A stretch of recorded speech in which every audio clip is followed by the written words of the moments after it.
बिस्मिल्लाहिर्रहमानिर्रहीम, अस्सलाम वालेकुम, गुड मॉर्निंग, सुबह खैर, खुश आमदीद कहते हैं आपको सुबह के रंग एम न्यूज़ के संग में। मैं हूं नाज़िर खटक और मेरा साथ दे रहे हैं मुस्ताक़। उम्मीद है आप सब लोग खैरियत से होंगे, जहाँ पर भी होंगे खुशबाश होंगे। ख़वातीन व हज़रात, सबसे पहले बात करेंगे ज़रा बजट के हवाले से। तो बजट मज़ीद जो है वो 2 दिन एक्सटेंड हो गया और अभी 12 जून की डेट मुतवक्के वो भी आ रही है। सो विल होप के जल्द ही ये भी कोई तय पर आ जाएगी डेट। और इस वक्त आपके मुल्क में हर तरफ यही चल रहा है कि मुख्तलिफ जमातों के साथ कोऑर्डिनेशन में है गवर्नमेंट, और कोशिश की जा रही है कि सबके कंसेंसस के साथ जो है, जिसमें बिज़नेस कम्युनिटी हो, अपोजिशन हो, क्योंकि I have seen that minister Ehsan Iqbal की मीटिंग सुहेल आफरीदी CMKP के साथ, जो कि बड़ी एक अच्छी बात है कि आप अपोजिशन को भी एक पेज पर लाकर बजट की तरफ जो है बढ़ें, क्योंकि पूरे मुल्क का मसला होता है। सिर्फ हुकूमत ने बजट पेश करना होता है, लेकिन सब ने इसको जो है वो गुजारना होता है, और उसने सबके लवाजमात इसके साथ जुड़े होते हैं। इसलिए बहुत अच्छी बात है कि हुकूमत सबको साथ लेकर चल रही है। प्रोग्राम का बाकायदा आगाज़ करते हैं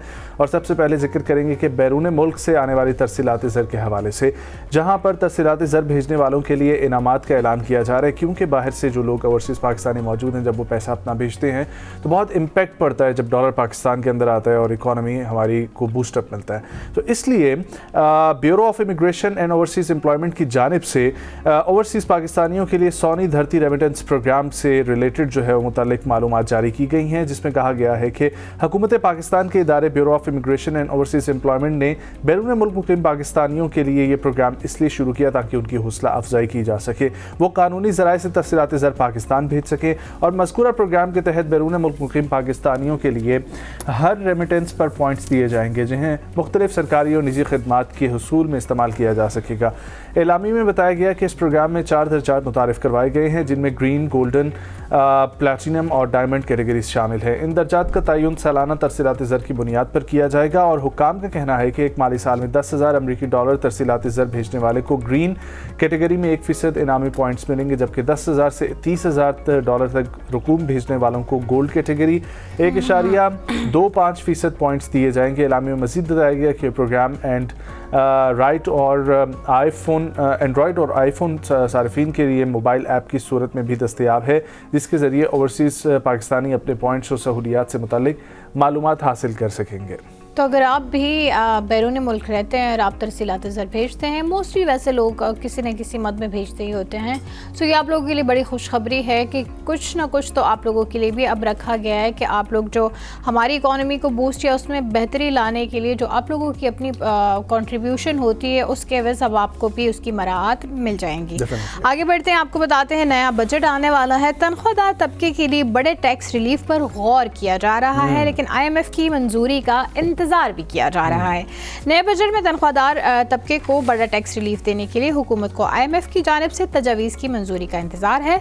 एक निजी TV की रिपोर्ट के मुताबिक वफाकी हुकूमत आइंदा माली साल 2026-27 के बजट को हतमी शक्ल देने के अमल में मसरूफ है, ताहम कई अहम टैक्स इकदाम और रिलीफ पैकेजेस पर अमल दरामद के लिए अभी बैनुल-अक़वामी मालियाती फंड यानी कि IMF की मंजूरी का इंतजार भी किया जा रहा है। ज़राए का ये भी कहना है कि हुकूमत ने मुख्तलिफ शोबों को रिलीफ देने और टैक्स निज़ाम में बास तब्दीलियों की तजावीज़ आर्मी मालियाती इदारे के सामने रख दी है, लेकिन हमेशा यही सवाल आता है कि जब भी IMF अगर एग्री करता है तब ही वो चीज़ें जो हैं वो हो पाती है हमारे बजट के दौरान। So let's hope for the best कि IMF की तरफ से ये जो इंतज़ार है वो ख़त्म हो और उसका कोई पॉजिटिव आंसर मिले, तभी हमें रिलीफ दिया जा सकेगा। आगे बढ़ते हैं, ख़वातीन और हज़रात, बात करते हैं बजट से कबल ही कुछ चीज़ें जो हैं उनके अंदर इजाफा देखने आया उनके पैसों में, और वो है सोलर पैनल्स। सोलर पैनल की कीमतों में हज़ारों का इजाफा देखने में आया है। वफाकी बजट पेश होने से पहले ही सोलर पैनल्स की कीमतों में इजाफा देखने में आ रहा है, जबकि मुख्तलिफ सलाहियत के सोलर पैनल्स के नरखों में नुमाया बढ़ोतरी देखने आई है। रिपोर्ट्स के मुताबिक बजट से कबल मार्केट में सोलर पैनल की कीमतों में होने वाले इस अचानक इजाफे ने सार्फिन और सोलर तवानाई में सरमायाकारी करने के ख्वाहिशमंद अफराद को तशवीश का शिकार कर दिया है। मार्केट ज़राए के मुताबिक सोलर पैनल्स की फी प्लेट कीमत जो है वो 7,000 से 9,000 रुपये तक जा पहुंची है, जिसके बाद 585 वाट का सोलर पैनल जो पहले तकरीबन 18,000 रुपये में दस्तयाब था, अब 27,000 रुपये का हो गया। इसी तरह 645 वॉट सोलर पैनल की कीमत 22,000 रुपये से बढ़कर 31,200 रुपये हो गई है, जबकि 720 वॉट की कीमत जो है 25,000 रुपये से बढ़कर 33,000 रुपये हो गई है। दूसरी जानिब मार्केट से वाबस्ता हल्कों का कहना है कि सिर्फ सोलर पैनल ही नहीं बल्कि इसके अलावा इन्वर्टर्स की कीमत जो है वो भी बढ़ती हुई नजर आ रही है। तो अगर आप लोगों ने अभी तक सोलर नहीं लगवाया या लगाने के प्लान में है तो बजट का इंतजार मत करें, क्या पता बजट में ऐसा शौक आपको लगे कि आप शौक हो जाए। ऐसा ही है, लेकिन वैसे मुझे भी समझ नहीं आई कि इससे पहले ही सोलर पैनल्स की कीमतों में इजाफा कैसे हो गया है। वो मैं बताता हूँ कैसे हो गया। जिस दिन क़यामत आएगी उस दिन पाकिस्तान में कफन सबसे महंगा मिलेगा। ये तो मेरा कहना होता था नजम कि जिस दिन ये अंदेशा में हो जाएगा कि कल परसों क़यामत है तो उस दिन कुरान शरीफ और जाए नमाज आपको इतनी महंगी मिलेगी कि आप तसव्वुर भी नहीं कर सकते। तो ये तो हमारे पाकिस्तानियों का अलमिया है, लेकिन फिर भी मतलब एकदम से 7 से 9,000 रुपए तक का इजाफा एक पैनल में, इट इज़ अलॉट। मतलब कि सपोज अगर एक 12 क्योंकि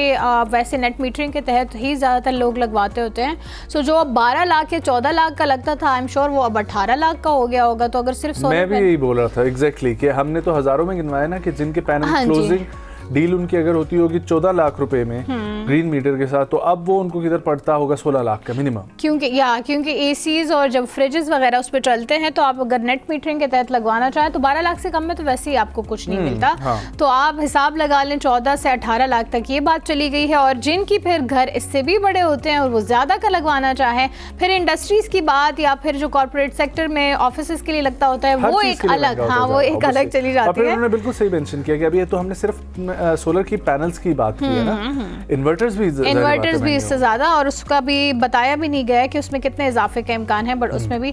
लेकिन वही बात है कि गर्मी आ रही है तो जाहिर है सब ने अपने वही देखना है। जैसे हम कहते होते हैं ना कि शुगर माफिया है, आरती माफिया है, इसी तरह ये सारी चीज़ें जिस इंडस्ट्री में जो बैठा हुआ है ना वो बस इसी का इंतजार करता है कि जैसे ही मेरा दिन आएगा मेरी दिहाड़ी ज़्यादा लगेगी। आगे बढ़ते हैं। बहरहाल women's T20 world cup London के वाटरलू ब्रिज पर क्रिकेट का मेला सज गया। वुमेन्स T20 वर्ल्ड कप से कबल लंदन के मशहूर वाटरलू ब्रिज को क्रिकेट मैच में पिच में तब्दील करके वहां पर ट्रॉफी के हमरा कप्तानों के फोटो सेशन की तकरीब मुनक्किद की गई। तफसीलात के मुताबिक 12 टीमों की कप्तान खुसूसी डबल डेकर बस के जरिए पुल पर पहुंची और वहां कायम की गई आर्जी पिच पर मुख्तलिफ क्रिकेट सरगर्मी और मदाहों के साथ दिलचस्प प्रोग्रामों में भी हिस्सा लिया। It is just get together type होता है, एक मोटिवेशन के लिए, किस तरह की प्रमोशन के लिए एक इवेंट रखा जाता है। लेकिन वाटरलू ब्रिज का इंतखाब इटसेल्फ बहुत अच्छी बात है क्योंकि ज़ाहिर है उसका नज़ारा भी खूबसूरत है, फिर आप लोग देख भी सकते हैं अपने स्क्रीन्स पर। आई एम श्योर कि वहाँ पे जो सरगर्मियाँ रही होंगी वो भी काफ़ी इंटरेस्टिंग रही होंगी। सो आई थिंक प्रमोशंस बहुत अच्छे से हो रही है। Let's hope for the best कि वुमेन्स T20 जो वर्ल्ड कप है उसके लिए भी लोग उसी तरह ही मैदानों में उतरे जैसे वैसे हम इंटरनेशनल के लिए उतरते हैं। आगे बढ़ते हैं, अगेन स्पोर्ट्स की बात करते हैं। फीफा वर्ल्ड कप होने वाला है और फीफा वर्ल्ड कप से रिलेटेड मुख्तलिफ खबरें हम आपको दे रहे हैं कि कोई सबसे बड़ा फुटबॉल बना रहा है, कोई कुछ और कर रहा है गिनीज वर्ल्ड रिकॉर्ड के लिए। उसी तरीके से फीफा वर्ल्ड कप की आमद के जश्न में कनाडा के सूबे में होने वाले एक अनोखे कारनामे के बारे में आपको बताते हैं जिसने गिनीज वर्ल्ड ऑफ रिकॉर्ड बना दिया है। वो वाकया क्या है? Ontario lottery and gaming corporation OLG एक कंपनी है जिसकी जानिब से दुनिया के सबसे बड़े ह्यूमन फुटबॉल यानी कि इंसानी टेबल फुटबॉल जो है उसका जो है वो इनकाद किया गया, उसके मैच का। और आप लोग देख सकते हैं कि ये कैसा होता होगा। आप लोग अगर सोच रहे हैं कि फुटबॉल कैसा होगा तो आप लोग इस टीवी स्क्रीन पर मौजूद है। मुझे भी नहीं पहले पता था कि ऐसी कोई गेम पाई जाती है। 23 मई को हिम्बर्ग पॉलीटेलिक शो में जो है वो ये किए जाने वाले मुकाबले में शुरका ने फुटबॉल टेबल के खिलाड़ियों की तरह बड़ी जो है वो तादाद में अपनी रिजर्वेशंस करवाई थी और वहाँ पर पहुँचे थे। और फिर उसके बाद एक गोल पोस्ट में फुटबॉल पहुँचाने की कोशिश जो है वो की जानी थी। और इसके वज़ीर खेल जो है उनकी जानिब से फुटबॉल टीम वर्क जो शुखरोश और मुश्तरका तजर्बे का नाम है, इसलिए ह्यूमन फुटबॉल का गिनीज वर्ल्ड रिकॉर्ड जो है उन्हीं अनासर को जो है वो उजागर करता हुआ उन्होंने हासिल किया। गिनीज वर्ल्ड रिकॉर्ड ने इवेंट के बाज़ाब्ता तौर पर दुनिया का सबसे बड़ा ह्यूमन फुटबॉल मैच होने की भी तस्दीक कर दी है। आजकल वैसे अगर हम देखें तो कनाडा से बड़ी न्यूज़ आ रही है जिसमें वो वर्ल्ड रिकॉर्ड बना रहे हैं, कभी किस चीज़ में कभी किस चीज़ में। बहुत अच्छी बात है। और आई थिंक इस तरह की एक्टिविटीज़ भी इस चीज़ को, खेल को फ़रोग़ देती है, क्योंकि खेल वो कहते नहीं है कि अगर इंसानी जिस्म जो है वो सेहतमंद होगा तो ही वो एक सेहतमंद दिमाग को भी जन्म देगा। तो इस तरह की एक्टिविटीज़ से आई थिंक हम जो लोग आपस में नहीं बल्कि सिर्फ़ और सिर्फ अपने आप में जुड़े रहते हैं, उनको एक एक्टिविटी मिल जाती है और इससे मेंटल हेल्थ को फ़रोग़ मिलती है। अपनी ज़्यादा इस्तेमाल कर लें तो बहुत ज़्यादा अच्छी बात है। हाँ, आगे बढ़ते हैं। हाँ, और एक और ख़बर जो हमारे पास है, इस दिन भी हम अपनी जो इन्वायरमेंटलिस्ट हमारी जो माहिरीन से बात हो रही थी, तो उनका यही कहना था कि पाकिस्तान में औसतन फूड जो वेस्ट होता है, खाना जो हम ज़ाया करते हैं, वो तकरीबन 30% है। मतलब हमारे टोटल जो वेस्ट पाकिस्तान का इकट्ठा होता है उसमें से जो 30% रेशियो है वो हमारे खाने के फूड का है, यानी कि। तो अब एक रिपोर्ट आई है जिसमें पाकिस्तान दुनिया में सबसे ज़्यादा खाना ज़ाया करने वाले ममालिक में दूसरे नंबर पर है, जहाँ हर शख्स औसतन 122 किलोग्राम से ज़ायद खाना ज़ाया कर रहा है। ये खुराक फ़ीकस बुनियादों पर सालाना अगर मुल्की मईशत पर पड़ने वाला हम देखें तो $4 अरब से ज़ायद का बोझ है। पाकिस्तान में हर शख्स अगर 122 kg के खुराक ज़ाया करता है तो तकरीबन 36 मिलियन टन बनती है। तो इसलिए आप लोगों ने आइंदा से बिल्कुल भी फूड वेस्ट नहीं करना, और फूड की वेस्टेज ज़्यादातर पे इवेंट्स पे नजर आती है। इसलिए अगर आप इवेंट पे जाती हैं तो कोशिश किया करें, शादी ब्याह हो गए, इस तरह के कोई और इवेंट्स, खाना डालें और उस खाने को फिर खत्म भी करें। और स्पेशली अगर आप लोग बुफेस पे जाते हैं, इसका मतलब ये हरगिज नहीं होता कि आपने पैसे दिए हैं तो आप बस अंधाधुंध प्लेटें भरते 2000 रुपया दे के जो है ना वो 20,000 रुपए का खाना खा प्लेटें भरते जाओ, उसमें से ज्यादा तो खा भी नहीं पाते हैं ना। मुझे समझ नहीं आती है, प्लेटें भरी भरी 4-4 एक बंदे ने अपने सामने रखी होती है। भाई ठीक है, आपने खाना ही है, आप थोड़ी करके ले आओ, फिर थोड़ा जाके फिर दोबारा ले आओ, फिर थोड़ी वॉक हो जाएगी, अगली दफा क्या पता फिश ना मिले। हाँ, ये डर ही तो लगा रहता है कि चांपे खत्म हो जाए। लेकिन आई थिंक बुफे सिस्टम में मोस्टली ये रिवाज अब तो आ गया है कि अगर फिश वहाँ ख़त्म हो जाए और आप वो बुफे का टाइम भी ख़त्म हो जाए फिर भी आपने नहीं खाई हो तो आप उनको बता सकते हैं, वो आपको नई बनवा के दे देते हैं, आपकी टेबल पे सर्व होती है। ऐसा भी होता है? जी, ऐसा होता है। लेकिन हाँ, बस वही बात है, हमें ये चीज़ें नहीं सोचनी होती, हमें जाके बुफे पे टूट पड़ना होता है। दाल रोटी खाने अगर 36 मिलियन टन बनती है हमारी खुराक, तो सोचे हम फिर भी कह रहे हैं कि पाकिस्तान में गुर्बत इतनी ज़्यादा है। आगे बढ़ते हैं। ख़वातीन और हज़रात, नेटफ्लिक्स की एनिमेटेड फिल्म स्वैप्ड जो है उसने बॉक्स ऑफिस पर राज किया हुआ है। ये नई नेटफ्लिक्स की फिल्म है, इसके बारे में आइए आपको बताते हैं। स्ट्रीमिंग प्लेटफॉर्म नेटफ्लिक्स की ये फिल्म स्वैप्ड अपने जो है वो चंद हफ्तों की रिलीज़ में ही बॉक्स ऑफिस पर छा के उसने नया रिकॉर्ड जो है वो कायम किया हुआ है। ये फिल्म नेटफ्लिक्स की तारीख की सबसे तेज़ तरीन 10 करोड़ यानी कि 100 मिलियन व्यूज़ का संग मील अबूर करने वाली एनिमेटेड फिल्म है।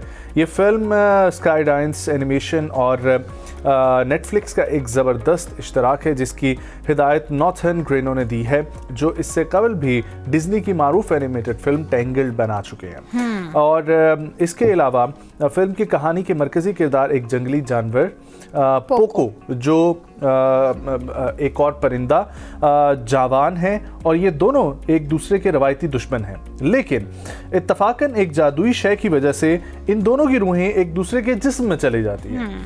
अब उन्हें बका की जंग लड़ने और वापस अपनी दुनिया में आने के लिए कोशिश करनी है, और उसी के ऊपर बनी है ये स्वैप्ड फिल्म, यानी कि Seems like interesting movie to me। हाँ, देखनी जरूर चाहिए। Exactly. आपको दिखाते हैं। Well, I believe पाकिस्तान में एक स्ट्रीमिंग प्लेटफॉर्म है, उसने एक ऐसी फिल्म बनाई थी, एक शॉर्ट फिल्म, लेकिन उसमें लड़का लड़की उन्होंने कर दिए थे शिफ्ट, स्वैप्ड के लड़की की रूह लड़के में चली गई, लड़के की रूह लड़की में चली गई। ऐसे आई थिंक एक बॉलीवुड का शायद एक है भी ऑलरेडी। लेकिन आइए आपको ट्रेलर दिखाते हैं, आपसे भी हम फीडबैक लेना चाहेंगे। How is it? हमारे पहले सेगमेंट का वक्त खत्म हो जाता है, ब्रेक शामिल करेंगे, वापस आएंगे, बात करेंगे बजट के हवाले से। कहीं मत जाएं, हमारे साथ रहें।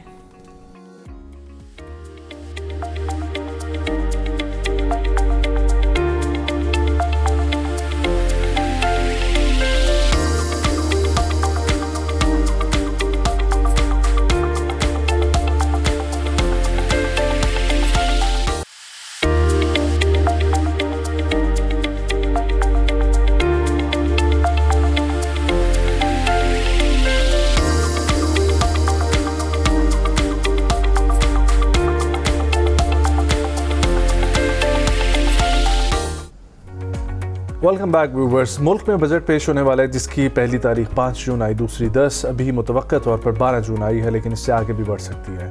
IMF के साथ भी कहीं पर डीलिंग्स जारी हैं, बिजनेस कम्युनिटी के साथ भी मशवरे लिए जा रहे हैं, अपोजिशन को भी ऑन बोर्ड किया जा रहा है, अलाइज पार्टीज़ को भी किया जा रहा है। क्या होने वाला है बजट में, इसी के ऊपर हम लोग बात करेंगे और हमारे साथ हमें ज्वाइन कर रहे हैं एक ऐसे तजियाकार जो कि मुल्की मईशत, मालियाती पॉलिसियों, बजट, टैक्स निज़ाम और तरक्याती उमूर पर गहरी नज़र रखते हैं। We have with us video link के ज़रिए हमें ज्वाइन कर रहे हैं जनाब डॉक्टर शमाइल दाऊद साहब। अस्सलाम वालेकुम डॉक्टर साहब, thank you so much for joining. उम्मीद आप खैरियत से होंगे। डॉक्टर साहब, क्या एक्सपेक्टेशंस हैं और अभी तक की जो वर्किंग आप देख रहे हैं हुकूमत की जानिब से, इससे आप मुतमईन हैं कि बजट जो आएगा वो आवाम दोस्त बजट होगा? और टैक्स के निज़ाम में काफ़ी इस दफ़ा कमी की बात की जा रही है, क्या कहेंगे सर? जी बहुत शुक्रिया।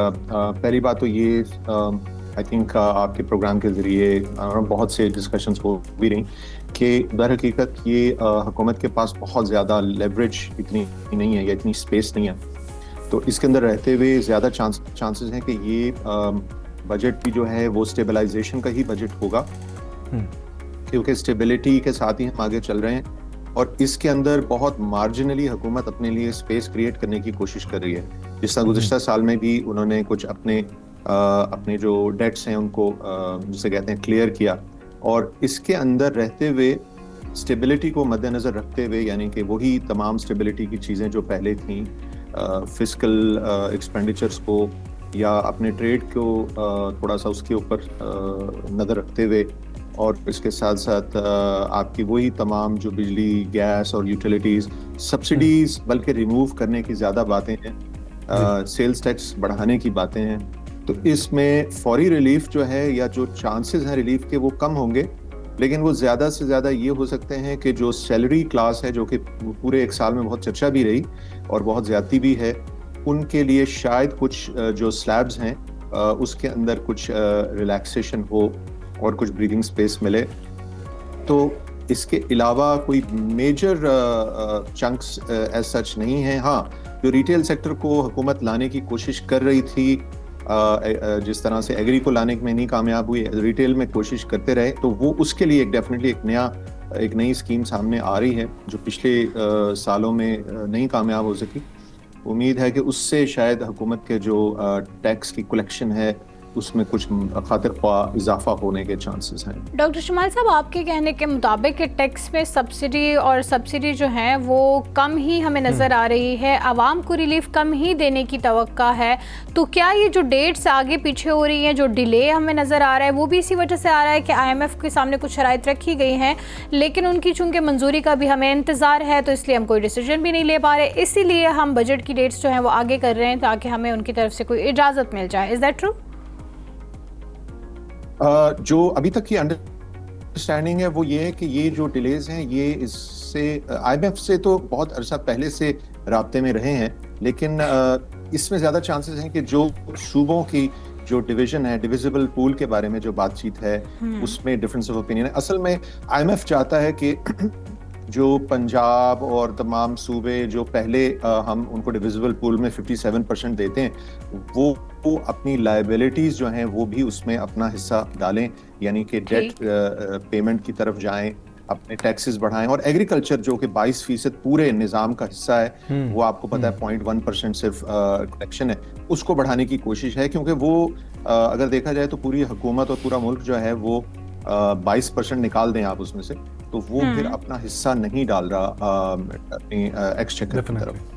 डॉक्टर साहब, ये फरमाइएगा कि इस वक्त आप एग्रीकल्चर सेक्टर का जिक्र कर रहे हैं, एक तो ये कि किस सेक्टर पे गौर करने की ज़रूरत है इस बजट में, क्योंकि टैक्स के हवाले से भी एक बड़ा लूप होल मौजूद है, सैलरी क्लास पर टैक्स का बोझ पड़ रहा है, और आप एग्रीकल्चर सेक्टर की बात करें, लेकिन वहाँ पर भी बहुत सारे ऐसे लोग हैं जो अभी तक उस तरीके से रेगुलराइज नहीं हो सके।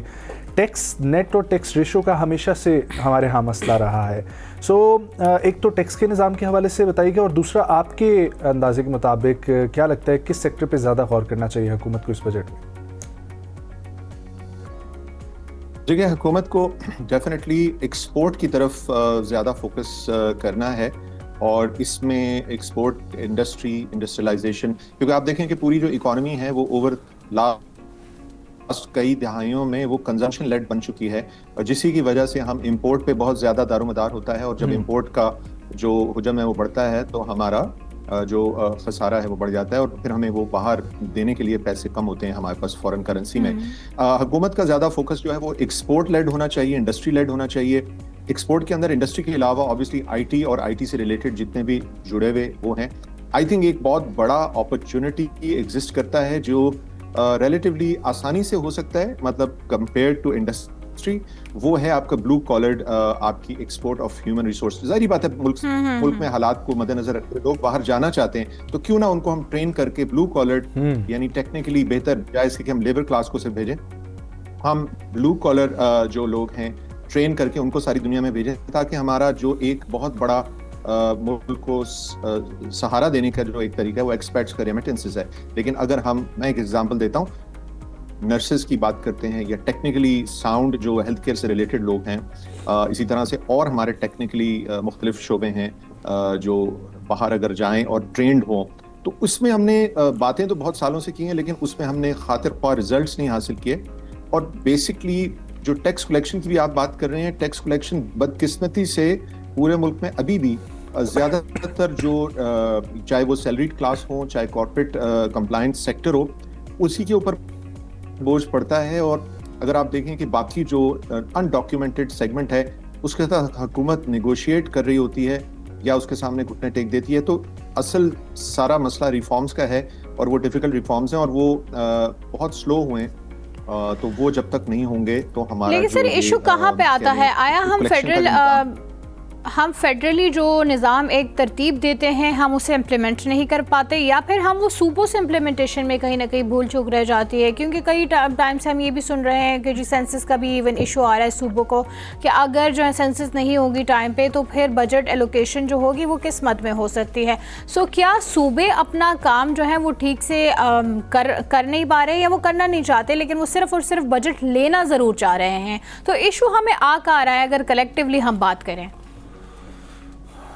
देखिए, अगर हम देखें तमाम डिपार्टमेंट्स के साथ हम इंटरेक्ट करते रहते हैं रोजमर्रा, तो ज्यादातर डिपार्टमेंट्स के अंदर एक लेजीनेस है, वो इम्प्लीमेंटेशन में जो एग्जीक्यूशन है वो नहीं होती है। हुकूमत जब पॉलिसी मेकर्स बैठते हैं इस्लामाबाद में या सूबों के अंदर, अब उनके मेन सिटीज के अंदर, तो वहाँ बैठ के कैबिनेट डिसीजंस जो लेते हैं वो एक लेयर और क्रिएट कर देते हैं। आप अक्सर सुनते हैं कि एक नया इदारा क्रिएट हो गया है। अभी आपने कई इदारे जो है रिसेंटली सुने, और उनकी फिर नए दफातर और उनकी सही पर्क्स और उनकी गाड़ियां, वो चीज़ों पर हम अखराजात करते हैं, लेकिन वो लेयर्स बनाने से जो निचले लेवल के अंदर जो स्लज है वो, या वो जो इनएक्टिविटी है, लेजीनेस है, वो नहीं होती। तो एग्जीक्यूशन जब तक हम अपना घर दुरुस्त नहीं करेंगे और उन लोगों से काम नहीं लेंगे, और फिर अगर वो काम नहीं करना चाहते तो फिर उनको ले ऑफ कर दें। और यही आप देखें कि यही हमारा जो थीम है वो हमारा स्टेट ओन एंटरप्राइजेस के अंदर है। ये एक नुमाया तौर पे 800 अरब से ज्यादा वहां पर है, सर्कुलर डेट है, हमारे 16% लाइन लॉसेस हैं। तो ये गवर्नेंस के इश्यूज हैं, और इनको दुरुस्त करने के लिए कोई बाहर से, कोई मुल्क से लोग नहीं आएंगे। हमें ये काम करना पड़ेगा। हम आज करें, 10 साल बाद करें या 50 साल बाद करें, जब भी करेंगे तभी हम दुरुस्त सिमत में जाएंगे, वरना हम हैंडआउट्स के ऊपर और डेट के ऊपर ही जिंदा रह सकेंगे। डॉक्टर साहब, पिछले तकरीबन कोई 4 से 5 साल से एक्टिविटी अगर हम देखें तो रियल स्टेट सेक्टर की उस तरीके से परफॉर्म करती हुई नहीं नज़र आ रही। इस दफ़ा कोई ऐसे चांसेस हैं कि रियल स्टेट सेक्टर के ऊपर फोकस किया जाएगा, क्योंकि उसकी वजह से बहुत सारा रोज़गार भी जुड़ा होता है, बहुत सारे मामलात, बहुत सारी इंडस्ट्रीज़ उसके साथ रिलेटेड होती हैं। सो अगर रियल स्टेट सेक्टर को मजबूत किया जाए तो क्या उसकी वजह से कोई बेहतरी आ सकती है? हाँ जी, इसके बारे में डेफिनेटली काफ़ी डिस्कशंस होती रही हैं, और इस वक्त हुकूमत जो अभी तक की डिस्कशंस हैं उससे यही नज़र आ रहा है कि हुकूमत इस बजट के अंदर कोई ना कोई इसके अंदर रास्ता हमवार करेगी रियल एस्टेट को दोबारा से रिवाइव करने के लिए। उसमें टैक्स के अंदर ब्रेक्स देने की कोशिश करेगी। जो फॉरेन डायरेक्ट इन्वेस्टमेंट कह लें, या हमारे जो एक्सपर्ट्स हैं जो बाहर से उन्होंने रोक दिए थे इन्वेस्टमेंट्स, उनको अट्रैक्ट करने की कोशिश करेगी। जिस तरह से मिडल ईस्ट के अंदर हालात पैदा हुए हैं, उनको भी वापस अट्रैक्ट करने के लिए ऐसे इंसेंटिव्स इसके अंदर आने के इम्कान हैं। तो इससे डेफिनेटली रियल एस्टेट में इन्वेस्टमेंट आएगी, लेकिन फिर उसके साथ साथ जो जुड़ी हुई कंस्ट्रक्शन का पूरा एक सेगमेंट है, उसके लिए भी कुछ ना कुछ हुकूमत को प्रोविजंस देनी पड़ेंगी, ताकि स्टील, सीमेंट, अदर जो सेगमेंट्स हैं जो उसके अंदर जाते हैं वो सारे उससे मुंसलिक हैं, और कंस्ट्रक्शन जो है वो अमल घरों के कमर्शियल सेक्टर्स के वो जो है वो जारी हों।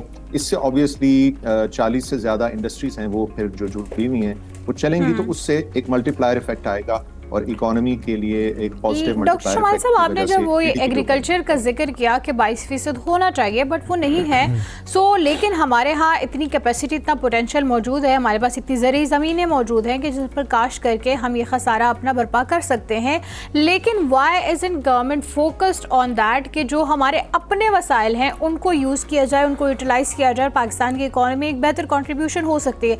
उसी तरह अगर हम टेक्सटाइल इंडस्ट्री की भी बात करें तो टेक्सटाइल इंडस्ट्री तो बिल्कुल ऐसी हो गई है कि बिल्कुल उसका जिक्र ही नहीं होता। आप अगर हम वही चीज़ें अपनी बेहतर करके इवन वो बाहर भिजवानी शुरू कर दे तो उससे भी हमारी इकॉनमी बेहतर हो सकती है। और फिर मैं मेडिसिन की तरफ भी आना चाहूँगी। हमारे यहाँ ज़्यादातर मेडिसिन बाहर से ही आती है, आखिर क्यों हम ऐसी कोई लैब्स नहीं बनाते हैं, ऐसी रिसर्च सेंटर्स नहीं बनाते हैं कि बजाय हमें बाहर जाने की हम अपनी मेडिसिन बाहर भी भिजवा सकते हैं? सो गवर्नमेंट इन चीज़ों पर फोकस कैसे नहीं करे? आपने बिल्कुल दुरुस्त फरमाया। आई थिंक प्रायोरिटी की बात है हमारे पास। अगर हमने दुनिया में अपनी जो सलाहियत है उसको मनवाया है डिफेंस के मामलात में, हम सारी दुनिया हमारी तारीफ कर रही है। अब हमें ज़रूरत इस चीज़ की कि उसी किस्म का फोकस जो है हम अपनी इंडस्ट्री के ऊपर और अपनी इकोनॉमी के ऊपर और अपनी डोमेस्टिक कॉमर्स के ऊपर करें। अच्छा, ये हासिल क्यों नहीं होता और किस तरह से होगा? मैंने जैसे कहा कि जब तक पूरा इकोसिस्टम नहीं क्रिएट होता ये है कि आपने देखा कि बोर्ड ऑफ इन्वेस्टमेंट है, फिर SIFC बन गया, फिर इसी तरह बहुत से हालिया CPEC के अंदर हमने बात की कि गेम चेंजर है, लेकिन वो ये होता है कि उसकी जो यानी कि जो उसकी जो डेप्थ है उसके अंदर वो नहीं होती और इसी वजह से वो पूरे सिस्टम को या निज़ाम को लेके नहीं चलता। एक बहुत बड़ी मिस्ड अपॉर्चुनिटी है और वो ये कि स्मॉल मीडियम एंटरप्राइज के अंदर अगर मैं हुकूमत को ये उम्मीद करूं कि वो अगर वाकई ही हमारी इकोनॉमी को स्टेबलाइजेशन की तरफ से ग्रोथ की तरफ ले जाना चाहते हैं, लेकिन इंडस्ट्री लेड और एक्सपोर्ट लेड, तो उसके अंदर वो स्मॉल मीडियम एंटरप्राइज पे फोकस करें। फोकस करने का मतलब ब्लैंकेट सब्सिडीज देना नहीं है। अक्सर औकात हुकूमत ब्लैंकेट सब्सिडीज देती। फोकस करने का मतलब है कि आप उसको डिसेंट्रलाइज करके हर जगह के ऊपर आप ऐसी आइडेंटिफिकेशंस करें उन इदारों की, उन स्मॉल मीडियम एंटरप्राइजेस की जिनके अंदर जान है, ग्रोथ की हंगर है, और उनको आप लेके चलें। चाहे वो डोमेस्टिकली कोई चीज मैन्युफैक्चर करते हैं तो वो ऑफसेट कर रहे हैं किसी इंपोर्ट रिलेटेड हमारे अखराजात को, या उनको इस काबिल करें कि वो एक्सपोर्ट की तरफ जाएं। लेकिन हैंड होल्डिंग का मतलब ये है कि आप फिर उनके साथ क्लोजली वॉच करें, उनको तो इवन प्लेटफॉर्म्स तक नहीं प्रोवाइड किए जाते हैं कि वो उसको मार्केट कर सके। तो सोचे अगर इतना पोटेंशियल मौजूद है और उसको मार्केट करेंगे तो जाहिर है वो एक्सपोर्ट क्वालिटी का माल होता है, लेकिन फिर भी हम वो नहीं करते हैं। अभी तक हमारे जितने भी ब्रांड्स पाकिस्तान में मुतारिफ हुए ओवर द इयर्स, वो सारे अपनी मदद आपके तहत हुए। हमारी हुकूमत ने उतनी कोशिश नहीं की। हमारे लोगों में रेजिलियंस है, हमारे प्राइवेट सेक्टर में रेजिलियंस है। आप देखें कि हमारे लोगों ने अभी हालिया जो हालात हमारे मुल्क के हुए, जो फ्यूल महंगा होने की वजह से, मिडल ईस्ट की वॉर की वजह से, हमारे लोगों ने खुद इन्वेस्टमेंट करके एक पूरा जिसे कहते हैं एक मैकेनिज्म क्रिएट कर दिया, जिसके अंदर वो सोलर सिस्टम जो है वो एक प्रोटेक्टिव लेयर बन गई। तो हमारे यहाँ अगर हुकूमत जो है वो सिर्फ रस्ते में, अभी प्रॉब्लम क्या है कि स्मॉल मीडियम एंटरप्राइज को रोजाना की बुनियाद के ऊपर तमाम इदारे जो हैं वो पुलिसिंग का काम करते हैं, एक्सट्रैक्शन का काम करते हैं। जब तक इनका ताल्लुक या इनका जो रुझान है, इनकी जो अप्रोच है वो थीमेटिकली जिसे कहते हैं पार्टनरशिप वाली नहीं होगी और इनकरेजमेंट वाली नहीं होगी और पुलिसिंग का जो निज़ाम है वो ख़त्म नहीं होगा, तो ये डिस्करेज करते रहेंगे। तो लोग क्या करते हैं कि वो फिर भाग जाते हैं, सिस्टम से बाहर निकल जाते हैं, ट्रस्ट नहीं करते और अपने आप को बचाने की कोशिश करते हैं। और ओवरऑल जो इकोनॉमी है उसके अंदर कोशिश ये है कि आप नीचे की तरफ को जाएं, आप यानी कि आप कंसोलिडेट होकर बड़े ना हो। अब आप देखें कि इस वक्त हुकूमत ने जो रिटेल सेक्टर को लाने की कोशिश की है, उसमें उन्होंने कहा कि अगर 20 करोड़ का टर्नओवर हो तो आप जो है वो रिटेल सेक्टर के अंदर नो क्वेश्चंस आस्क्ड। अगर देखा जाए ये हुकूमत जो है ये एक इनडायरेक्ट टैक्सेशन की मद में जाने की कोशिश कर रही है, बिकॉज उनको नजर आ रहा है कि वो डायरेक्ट तरीके से इस निज़ाम को बेहतर नहीं कर सकते कि ये डायरेक्ट तरीके से जो रिटेल सेक्टर है वो धारे के अंदर आए।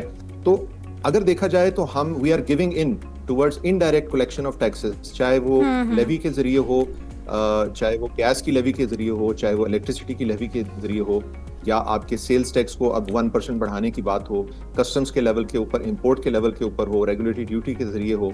ठीक है। तो ये लेकिन शुमाइल साहब हम ये फोकस क्यों नहीं कर पा रहे हैं कि जो ऑलरेडी देखें हमारा जो फोकस है ना वो यही है कि जो लोग काम कर रहे हैं, चाहे वो तनख्वाहदार तबका हो या फिर चाहे किसी ने अपनी छोटी बहुत बिजनेस खोला हुआ हो, सिर्फ उसी पे फोकस है कि कौन से टैक्स कैसे कलेक्ट किया जाए और इस पर मजीद टैक्स बढ़ाया कैसे जाए। हम ये क्यों फोकस अगर हम अपना शिफ्ट कर ले यहाँ पर कि ऐसे न्यू बिजनेसेस जो हैं वो करा के दे, उससे जो बिजनेस जनरेट हो, या फिर हम इतनी एक्सपोर्ट क्वालिटी का माल तैयार करें कि एक्सपोर्ट के ज़रिए जो हमारी आमदनी हो उससे हम अपनी टैक्स कलेक्शन कर सकें या उससे हम अपना रेवेन्यू जनरेट कर सकें। हमारा शिफ्ट सिर्फ और सिर्फ हमारा इस वक्त जो फोकस है वो जो ऑलरेडी तनख्वाहदार तबका है हम उसी को मजीद पेसते जा रहे हैं। आपने एक्चुअली देखें जो बुनियादी चीज़ है, मैं वो थीमेटिकली बार बार वही बता रहा हूँ कि हमारे जो रियासत स्टेट तमाम उसके जो कारिंदे हैं, जो उसके रिप्रेजेंटेटिव्स हैं, उनका फोकस है इजी प्रे।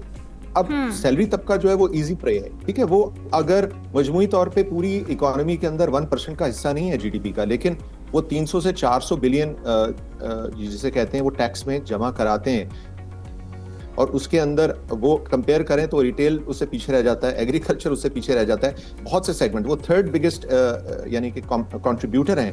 तो ये हुकूमत क्या करती है कि जो आसान जो अप्रोच है वहां की तरफ जाती है, जो मुश्किल काम है वो नहीं करती, और हुकूमत के जो लोग हैं, तो ये जरूरत इस चीज की कि जो पॉलिसी मेकर्स हैं जो इस्लामाबाद में बैठे हैं और जगहों में बैठे हैं, वो फिर बाकायदा माइक्रो लेवल के ऊपर इंश्योर करें कि परफॉर्मेंस इंडिकेटर्स जो क्वांटिटेटिव ना हो, खाली क्वालिटेटिव हो। क्योंकि देखें जीडीपी हम इस वक्त बात कर रहे हैं कि जी अगले साल हमारी जीडीपी जो है वो 4% होनी चाहिए।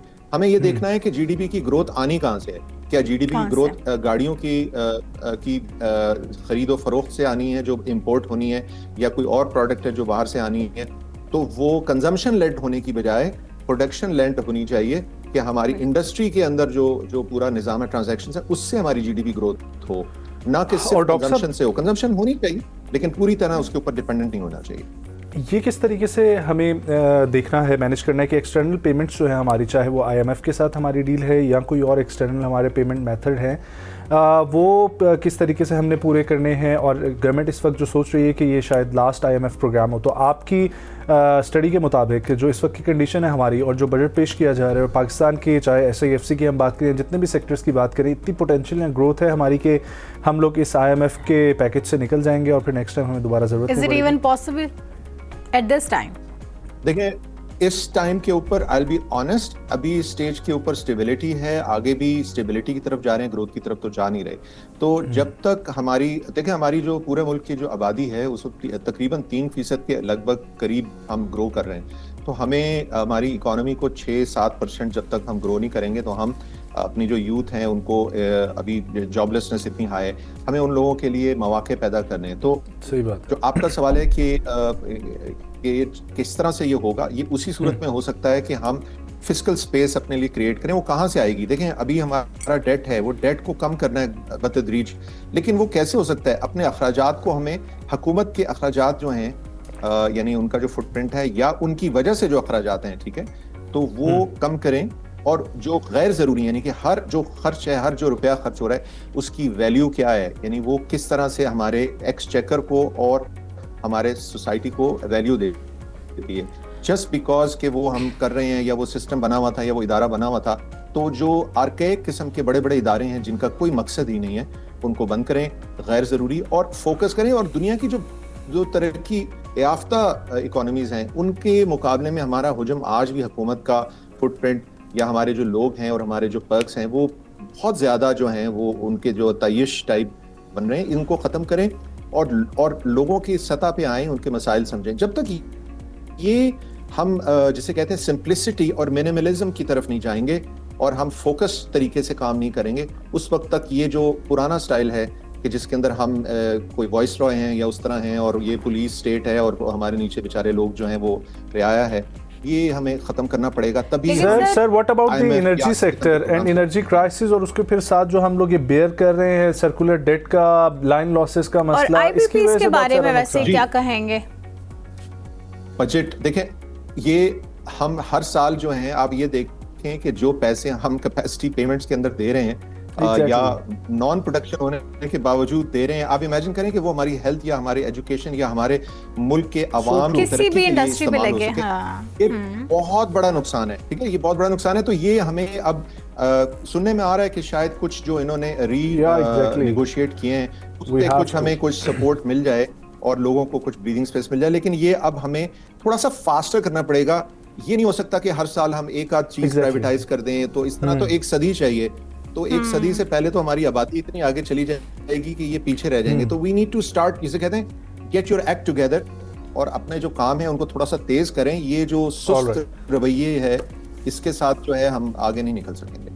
Well, thank you so much doctor Shamail Dawood साहब। आपके तज्ज़िये के लिए ख़वातीन और हज़रात बजट पेश किया जाना है और उसके ऊपर मुख्तलिफ तज्ज़िये और तबसरे लेकर हम आपके सामने हाजिर होते रहेंगे। But definitely government needs to focus on current budget और करंट सिनेरियोज में इस वक्त जो बिकॉज बिल्कुल डॉक्टर साहब की ये बात दुरुस्त है कि अगर हम आज के प्लानिंग ऐसी करें और आज से 5 साल बाद वो अचीव करें तो 5 साल बाद तो मुल्क की आबादी कुछ और होनी है। फिर दोबारा से रियलिस्टिक अप्रोच के तहत नए इकदाम उठाने 2019 के मुकाबले में अब तक अगर हम देखें तो इस वक्त 10 करोड़ हमारी ऐसी आवाम है जो सतह गुर्बत से नीचे की ज़िंदगी गुजार रही है। जो 2019 में इसके बिल्कुल बरअक्स थी, उस वक्त 3 करोड़ की आबादी थी। तो अगर उस वक्त 3 करोड़ थी, अब 7 से 10 हो गई हैं जो गुर्बत से भी नीचे की ज़िंदगी गुजार रही है। तो आप खुद तसव्वुर कर सकते हैं कि रोज़ बरोज़ हम पे बोझ लादा जा रहा है, लेकिन ब्रीथिंग जो स्पेस है वो नहीं मिल रही है। तो फोकस यहाँ शिफ्ट करने की ज़रूरत है गवर्नमेंट को। हेडलाइंस का वक्त हुआ चाहता है, एक ब्रेक हमारे साथ रहिए।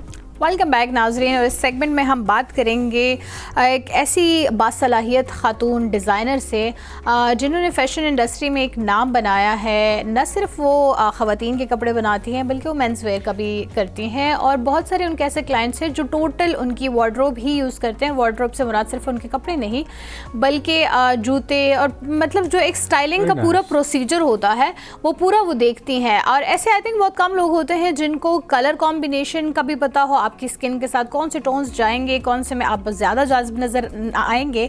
तो ये भी एक बहुत ही आई थिंक तख्लीकी काम होता है, वो सर अंजाम देती। लेकिन उनके साथ साथ हम ये भी पूछेंगे कि ज़ाहिर है इतनी बिजी रूटीन, इतना अच्छा नाम कमाने के बाद इंसान जब घर में अपनी डेली की रूटीन में होता है तो डेली की रूटीन में एक लाइफ में बैलेंस रखना कितना मुश्किल होता है, कौन से चैलेंजेस फेस करने पड़ते हैं।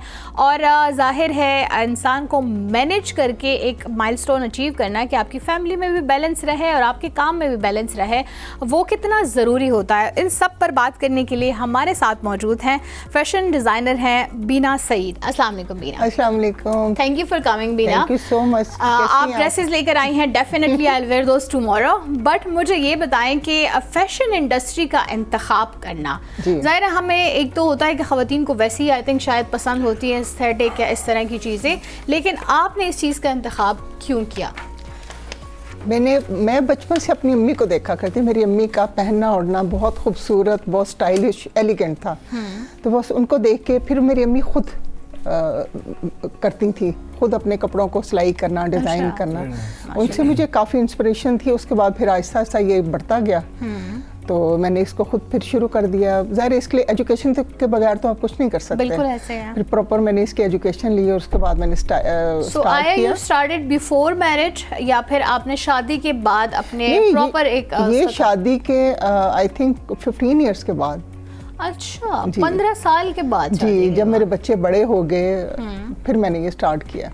सो बीना जी, आपका जो है ब्रांड वो है बीनास फैशन एंड डिज़ाइन जी, ठीक है। ओके, सो ज़रा बताइए कि किस किस्म की निश में आप काम करती हैं? ईस्टर्न ज़्यादातर बना रही हैं, वेस्टर्न पे काम या फिर दोनों का टच? नहीं, मैं दोनों पे काम कर रही हूँ। मैं ईस्टर्न, वेस्टर्न, हर तरह के बनाते हैं। उसके अलावा हम मेंस वेयर का भी करते हैं, काम करते हैं। अच्छा, और मेंस वेयर में क्या स्पेशलिटी है? मेंस वेयर में कुर्ता शलवार लेकिन कट के साथ। अच्छा, वेरी नाइस। उसकी डिजाइनिंग, उसके बाद वेस्ट कोट आते हैं, डिफरेंट कोट्स के स्टाइल हैं, वेस्ट कोट के हैं, डिफरेंट उस पे काम करते हैं हम। ओके, सो उसमें ग्रूम का भी कैसे आप लोग, आप कैसे काम करती हैं? लाइक इंस्पिरेशन क्या चीज़ होती है, कहाँ से डिज़ाइन देखती हैं, कलर कॉम्बिनेशन कैसे चूज़ करती हैं, क्लाइंट्स की डिमांड पे ज़्यादा जाती हैं या अपनी चीज़ जो है वो पेश करती हैं कि वो उनको पसंद आए? नहीं, पहले क्लाइंट को तो हम बुलाते हैं, उनको बुला के उनकी पूछते हैं कि वो क्या चाहती हैं, और अगर उनको वो सूट नहीं कर रहा हो तो बड़े प्यार से उनको एक बड़े पॉजिटिव माहौल में आप उनको बताते हैं कि आप अगर आप ये लाइट कलर में जाएंगे तो आपकी स्किन टोन ज़्यादा खूबसूरत लगेगी, डार्क में जाएगी तो थोड़ा सा डल लगेगी। उसके अलावा उनको मैं शूज़ का बताती हूँ कि आपने शूज़ कौन से पहने, क्योंकि देखें जो फर्स्ट लुक है ना वो शूज़ पे जाती है। So it means कि आप सिर्फ फैशन डिज़ाइनर नहीं, आप एक पूरी स्टाइलिस्ट स्टाइल हैं। है। जी हाँ। बिल्कुल। ठीक है। सो स्टाइल में आजकल क्या क्या इन है, if we talk about females, और उसमें भी हम जरा बात करते हैं सबसे पहले ब्राइडल में। ठीक है, ब्राइडल में देखें हमारा जो ट्रेडिशनल था वो बहुत इन दोबारा से इन हो गया है। मीन्स के गरारा, शरारा और वो लंबी शर्ट्स थोड़ी आउट हो गई हैं ब्राइडल के साथ, शॉर्ट शर्ट में है। जैसे जब हमारी शादियाँ हुई थी तो हमारी अम्माओं ने बनाए थे हमारे लिए गरारे, और गरारे भी जो प्रॉपर हमारे ट्रेडिशनल गरारे हैं ना वो, जैसे उनकी गोट, हम अभी तो आजकल जो चल रहे थे, बीच में ट्रेंड आया था अबाउट फिटेड नहीं, उसमें तकरीबन 40 इंच की गोट का साइज है, तो एक फ्लेरी लुक है, बिल्कुल एक रॉयल, उसमें रॉयल लुक आती है। अच्छा, तो आप ब्राइडल भी करती हैं, फॉर्मल भी करती हैं, सारे? जी, bridal, formal, semi formal, party wear और कैजुअल।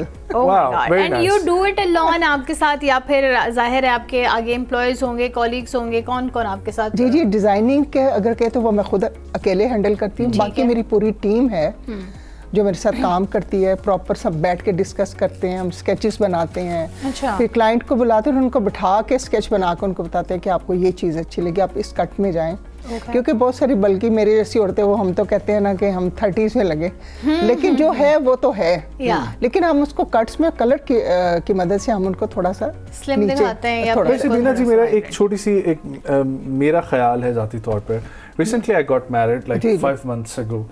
So सीन कुछ ऐसा है कि जब मैं भी विजिट कर रहा था, ये सब जो है ना ब्राइडल वेयर एक ही तरह से नजर आते हैं। ठीक है, थोड़ा बहुत उसमें डिफरेंस नजर आता है। फिर मुझे जो चीज़ अच्छी लगी वो ये लगी कि if you have seen, Pakistan की एक मॉडल है अबीर Asad, she was wearing her beautiful lehenga on her wedding day, बिल्कुल सिंपल। और फिर उसके बाद एक दो और भी आजकल बिल्कुल काम के बगैर लाल रंग का जोड़ा या दुपट्टे पे काम हुआ वो काफ़ी जो है ना वो अच्छा लग रहा है। सो ऐसा क्यों है कि ये सब जो ब्राइडल वेयर है ये एक ही तरीके से नजर आ रहे थे? इनफैक्ट इनका मेकअप भी जब आप करवाने जाते हैं तो वो एक्चुअली अपने खदोखाल छुप जाती हैं, एक बिल्कुल व्हाइट वॉश करके उसके ऊपर अपने तरीके से एक फेस अगर हम पूछना चाहें कि मतलब जब ब्राइडल या शादी की बात आती है तो उसको हर चीज तोपने से क्यों जोड़ा जाता है? मेरे पास जो आती हैं बच्चियां आती हैं, उनकी मदर से, कुछ की तो मदर्स कहती हैं ना कि बहुत इसमें वो चमकी और वो चीज़ें, क्योंकि हमारी फैमिली में, उनको मैं समझाती हूँ कि अगर आप इसको थोड़ा सा कम में ले जाएंगे तो ज़्यादा खूबसूरत लगेगा। लेकिन एक बात आपको पता है, मुझे पर्सनली जो पसंद है वो लाइट, मैं उनमें ट्रेडिशनल गोटा ऐड करती हूँ, गोटे की पत्तियाँ हैं, फिर उसके अंदर मुकेश हम डालते हैं, कि जो पुरानी सारी चीज़ें मैं उनको उसके अंदर डालने की कोशिश करती हूँ। लेकिन जो आजकल बन रहे हैं उसमें जरदोजी का सारा काम है, बस ये भी डाल दें वो भी डाल दें। लेकिन मेरे काम में आपको ये चीज़ें नहीं मिलेंगी। मेरे काम में आपको मुकेश भी ब्राइडल पे मिलेगी, गोटा भी मिलेगा, लेसेस भी मिलेंगी, क्योंकि वो एक थोड़ा सा रेंज में आ जाता है ना। मैं सिर्फ एक अपर क्लास के लिए काम नहीं कर रही। काम को एंजॉय करती हैं? बिल्कुल एंजॉय करती हूँ, मज़ा आता है, बहुत मज़ा। हाँ, बड़ा मज़ा आता है, आपको नहीं पता, कलर्स के साथ खेलना, कलर्स को ढूंढना। अब यहाँ पे तो देखिए उस तरह का माहौल नहीं कि मैं 2 घंटे वॉक करके तो कहीं फ्लावर्स को मैं ढूंढूं। जब मैं लंदन जाती हूँ तो वहाँ जब घूमने फिरने के लिए निकलती हूँ तो वहाँ से जो अल्लाह ताला की बनाई हुई कॉम्बिनेशन है, मैं उसके पिक्चर्स लेती हूँ। अच्छा। और देखिए वो जो कॉम्बिनेशन है उसको तो कोई रद्द कर ही नहीं सकता, जो अल्लाह ताला की कॉम्बिनेशन है।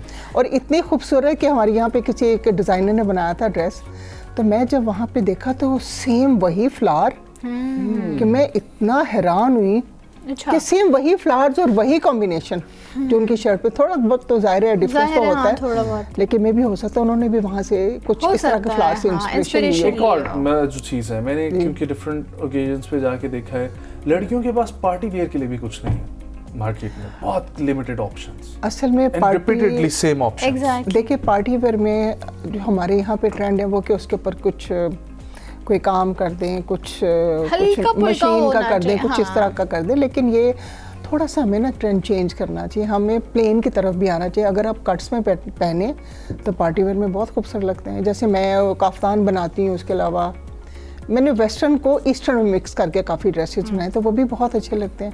और मार्केट में समझे कि वो सॉरी टू से, पता नहीं डिज़ाइनर्स माइंड ना करें, एक भेड़ चाल है, एक भेड़ चाल है कि वहाँ पे भी ये ड्रेस है, इस आउटलेट पे भी यही है, थोड़ा सा वही टिपिकल से थोड़ा बहुत चेंज करके, हाँ थोड़ा बहुत चेंज करके, लेकिन इनको मेरा तो ख्याल है कि सबको एक स्टाइलिस्ट और एक डिजाइनर को उन्हीं कपड़ों के साथ, उन्हीं चीजों के साथ नए कट्स बनाने हैं, ठीक है, और अकॉर्डिंग टू मॉडर्न जो है वो एरा जो भी चल रहा होता है उसके अकॉर्डिंग जो है वो चल रहा होता है। कुछ ऐसी ड्रेसेस होती है जिनमें हम जस्ट बटन्स ऐड करके उसको खूबसूरत कर सकते, कोई छोटू सा मोटिव ऐड करके कर सकते, जरूरी नहीं है कि हमारे नेक लाइन पे भी हो, बाजुओं पे ये भी हो। थोड़ा सा अगर हम ये चीज़ों को इसमें स्टार्ट करें तो चीज़ें बहुत खूबसूरत लगेंगी, मतलब टिपिकल से हम थोड़ा हट जाएंगे। हाँ, वैसे ये बात मैंने भी नोट की है कि मोस्टली लोगों का यही होता है, एक जगह पे जो ड्रेस पड़ा होता है उसी को थोड़ा सा उन्होंने कम करके थोड़ा सा ज़्यादा करके वहीं पे वही जा। अच्छा, मुझे ये बताएं कि आजकल जो एक और कॉन्सेप्ट आया हुआ है ना कि ट्राउज़र अलग से 5,500-6 हज़ार रुपये का मिलेगा, शर्ट जो है वो आपको 10-12 की मिलेगी, फिर दुपट्टा 8-9 का मिलेगा। सो वो एक जोड़ा टोटल आपका बन जाता है 35-27 हज़ार का। लेकिन इसमें एक और चीज़ भी होती है, मोस्टली वो एम्ब्रॉयडर्ड तक नहीं होती है, सिर्फ प्रिंटेड होती हैं। What do you have to say about that? देखिए, मैं अब किसी के बारे में कुछ कह तो नहीं सकती, लेकिन मेरे यहाँ इस तरह नहीं है।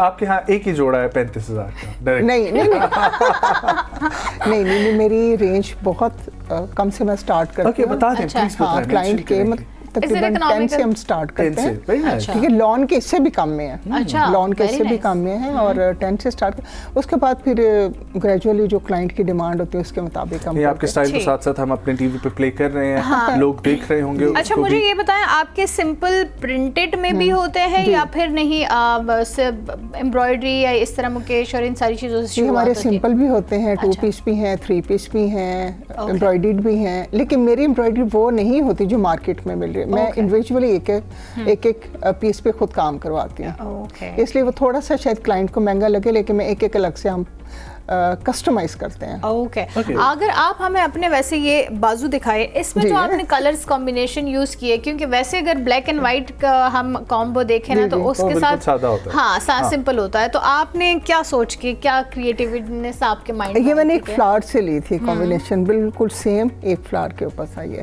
ओके, ठीक। तो मैंने जो अल्लाह ताला की क्रिएशन थी, मैंने उसी को अपने utilize. So how do you match this? कि सपोज मैं ब्लैक एंड व्हाइट के साथ इस कलर में जा रही हूँ, so it will go with this, मतलब वो ऐसा नहीं है कि वो एक ब्लंडर हो जाए कि ये बिल्कुल इसके साथ मैच में नहीं जा रहा था लेकिन मैंने इसके साथ कर दिया तो अब नाउ इट्स अ वेस्ट। ऐसा होता है कि नहीं, you first try that on something and then? नहीं, समटाइम होता है, लेकिन आपको जब भी हम पीस पे काम करते हैं, हम कलर्स को रख के, उसके जितने भी थ्रेड्स हैं उसको रख के देखते हैं कि इसके ऊपर क्या करना है। ओके, सो अब ये बताएं कि आप अपने डिजाइन्स को जो है वो रीचेक करवाने के लिए या कैसे लग रहे हैं दिखाने के लिए कौन कौन से आपकी अपनी फैमिली में पूछती हैं, किसी मॉडलिंग करवाती है फैमिली में, जिनसे पूछती हैं कि जरा बताओ जज करके कि ठीक लग रहा है नहीं लग रहा? पहन के मुझे खुद से लग रहा होता है कि ये ठीक है, अदरवाइज मैं काम नहीं करती, मैं उस पर काम नहीं करती। जो मुझे सेटिस्फाई नहीं कर रहा, जो मुझे लग रहा है कि नहीं इसमें नहीं है, तो वो बना हुआ पीस में छोड़ देती हूँ। अच्छा, ओके। साल 2026 की हम बात करेंगे, कौन से नए ट्रेंड्स हैं जो फॉलो करने की जरूरत है? नए ट्रेंड्स वही, इसमें जो कलर्स हैं वो जैसे लिवेंडर, हाँ आजकल तो लिवेंडर कलर बहुत ज्यादा, पीची पिंक, डस्टी पिंक, ये काफ़ी इन है। और उसके बाद फिर इसमें फर्शी शलवार और कमीज, लेकिन मैंने उसमें भी थोड़ा सा चेंज किया है कि मैं थोड़ा सा फिटेड फर्शी पे फिटेड जो है शलवार उस पर, क्योंकि सम टाइम कुछ मेरी एज की जो लेडीज़ होती है वो नहीं पहन सकती, तो जाहिर बात है, कोई बल्कि हैं, कोई स्लिम भी होती हैं, लेकिन मैं उनके जहन में रख के, उनका माइंड में रख के तो फिर मैं काम करती हूँ कि नहीं, इनको इतना नहीं होना चाहिए। और शर्ट की लेंथ मैंने थोड़ी सी लंबी की क्योंकि इतनी शॉर्ट शर्ट हो गई हैं। बिल्कुल। बीइंग अ डिज़ाइनर, आपको क्या लगता है किस बॉडी के हिसाब से शॉर्ट शर्ट पहननी बेहतर होती है या इंसान ठीक अच्छा बेहतर लगता है, या और कौन से बॉडी शेप के मतलब टॉल हो या किस तरह रंगत किस तरह हो तो उस पर लॉन्ग शर्ट ज़्यादा सूट करती है? नहीं, लॉन्ग जो टॉल हाइटेड है उनको बहुत छोटी सूट नहीं करती, क्योंकि ज़ाहिर आपने ट्राउज़र या शलवार पहने तो उसका बहुत सारा पार्ट जो है वो नज़र आ रहा होता है। थोड़ी सी उनको लंबी रखनी चाहिए। और उसके बाद जो बल्कि लेडीज़ हैं उनको भी थोड़ी सी लंबी में, लेकिन उनका कट शर्ट्स का इस तरह उसका प्रिंसेस पैनल में दे दें आप शर्ट को। बेशक शॉर्ट प्रिंसेस पैनल में जब आप देती हैं तो उनकी बॉडी जो है ना वो उनकी कट स्लिम लगती है। ओके। और वो फर्शी शलवार इतनी पहने जितनी को उसके उनकी बॉडी पे, मीन्स के 9 इंचेस पंचा काफ़ी है, जबकि आजकल 11 इंच का चल रहा है, तो 9.5 उनके लिए काफ़ी है। मैंने अपनी ईद पे इस बार बनवाया था, पहली बार मैंने फर्शी शलवार बनवाई थी। मेरी माँ कहती है हाँ मुझे, मैं इतनी देर से दुआएं कर रही हूँ बस गिर ना जाना था।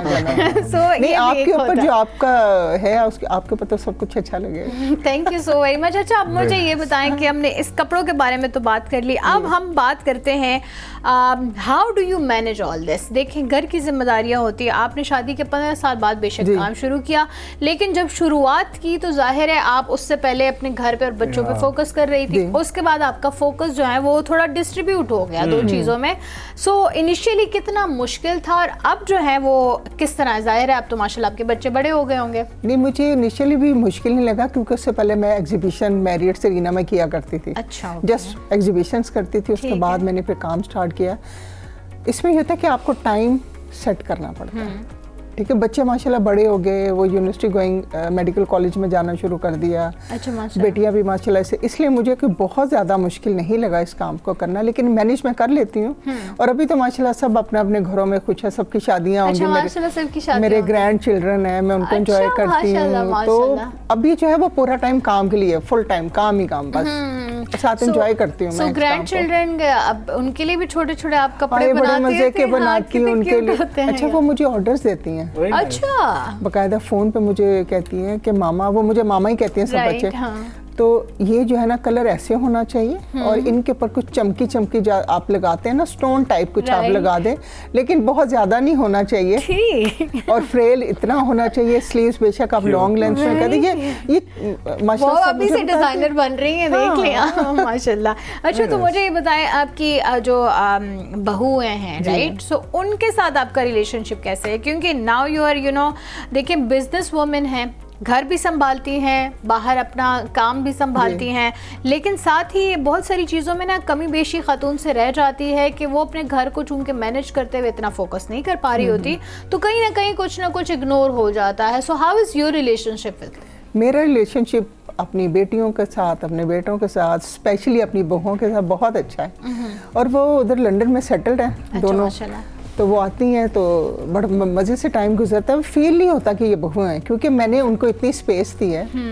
जाहिर बात है, वो तो विजिट करेंगे एज ए गेस्ट और आप ट्रीट करेंगे एज ए गेस्ट। नहीं, बिल्कुल भी नहीं, एज अ गेस्ट नहीं। Okay, they are your family member, I totally admit that they are your family member. But होता क्या है ना कि घर का बेटा भी अगर बाहर हो ना या बेटी भी बाहर हो, सो क्योंकि बहुत कम विजिट्स होते हैं, ठीक है, साल में अगर हम ज़्यादा से ज़्यादा भी कर लें तो 1 दफ़ा 2 दफ़ा विजिट होता होगा, 2 साल में 1 दफ़ा, साल में कितनी दफ़ा? मैं आपको बताती हूँ कि मैं 4 to 5 months पाकिस्तान में होती हूँ, बाकी टाइम मेरा अच्छा, और मैं बिल्कुल उनके सर पे बैठी होती हूँ। एग्जैक्टली। अच्छा, फिर ये वाला, हाँ, ये फैमिली माहौल है। वरना ये होता है कि अक्सर हमारे बच्चे पाकिस्तान में भी अगर कहीं पर पढ़ रहे हो ना, बोर्डिंग स्कूल में हो, जब वो अपने घर विजिट करते हैं तो उन बच्चों को भी अपना घर जो है ना वो एक गेस्ट की तरह जो है वो ट्रीट कर रहा होता है और बहुत ज्यादा उनकी आओ भुगत कर रहे होते हैं। नहीं, मैं आपको एक बात बताऊं कि जब घर उनका है, बच्चों का है, मैंने कभी भी वो इस तरह ट्रीट नहीं किया। और ये पता टोटली आपके बेटों पे डिपेंड करता है, आपकी तरबियत पे, आपकी तरबियत कैसी है, ये टोटली बेटों पे होता है कि वो आगे से अपने बीवियों को कैसे लेके चलते हैं। तो पेरेंटिंग स्टाइल के बारे में आप क्या कहना चाहेंगी कि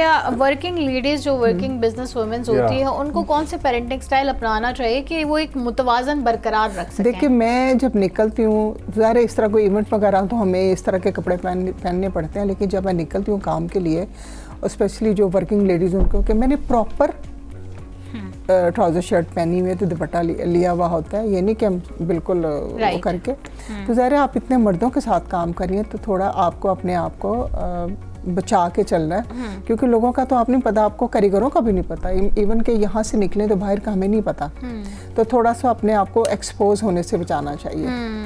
दैट्स वेरी ट्रू या। अच्छा, तो अब आप जो हैं आगे के फ्यूचर के क्या प्लान्स रखती हैं, क्योंकि माशाल्लाह वैसे you are already very successful, but फिर भी अपने ब्रांड को लेकर आप क्या फ्यूचर में सोचती हैं? अभी हम डॉक्टर्स जो स्क्रब्स हैं ना उनको लॉन्च करना चाह रहे हैं, लेकिन यहाँ पाकिस्तान में नहीं, वो यूके में करेंगे हम काम। अच्छा। उसके ऊपर काफ़ी काम हम कर रहे हैं, लेकिन अपने भी मैं ड्रेस टिप्स अपने भी मैं लॉन्च करूँगी वहाँ पे। हाँ, वैसे भी डॉक्टर स्क्रब से लाइक इजी सी फिट उनके लिए बनाना चाह रहे हैं जी, इजी फिट जो उनको स्लिम लुक में हो।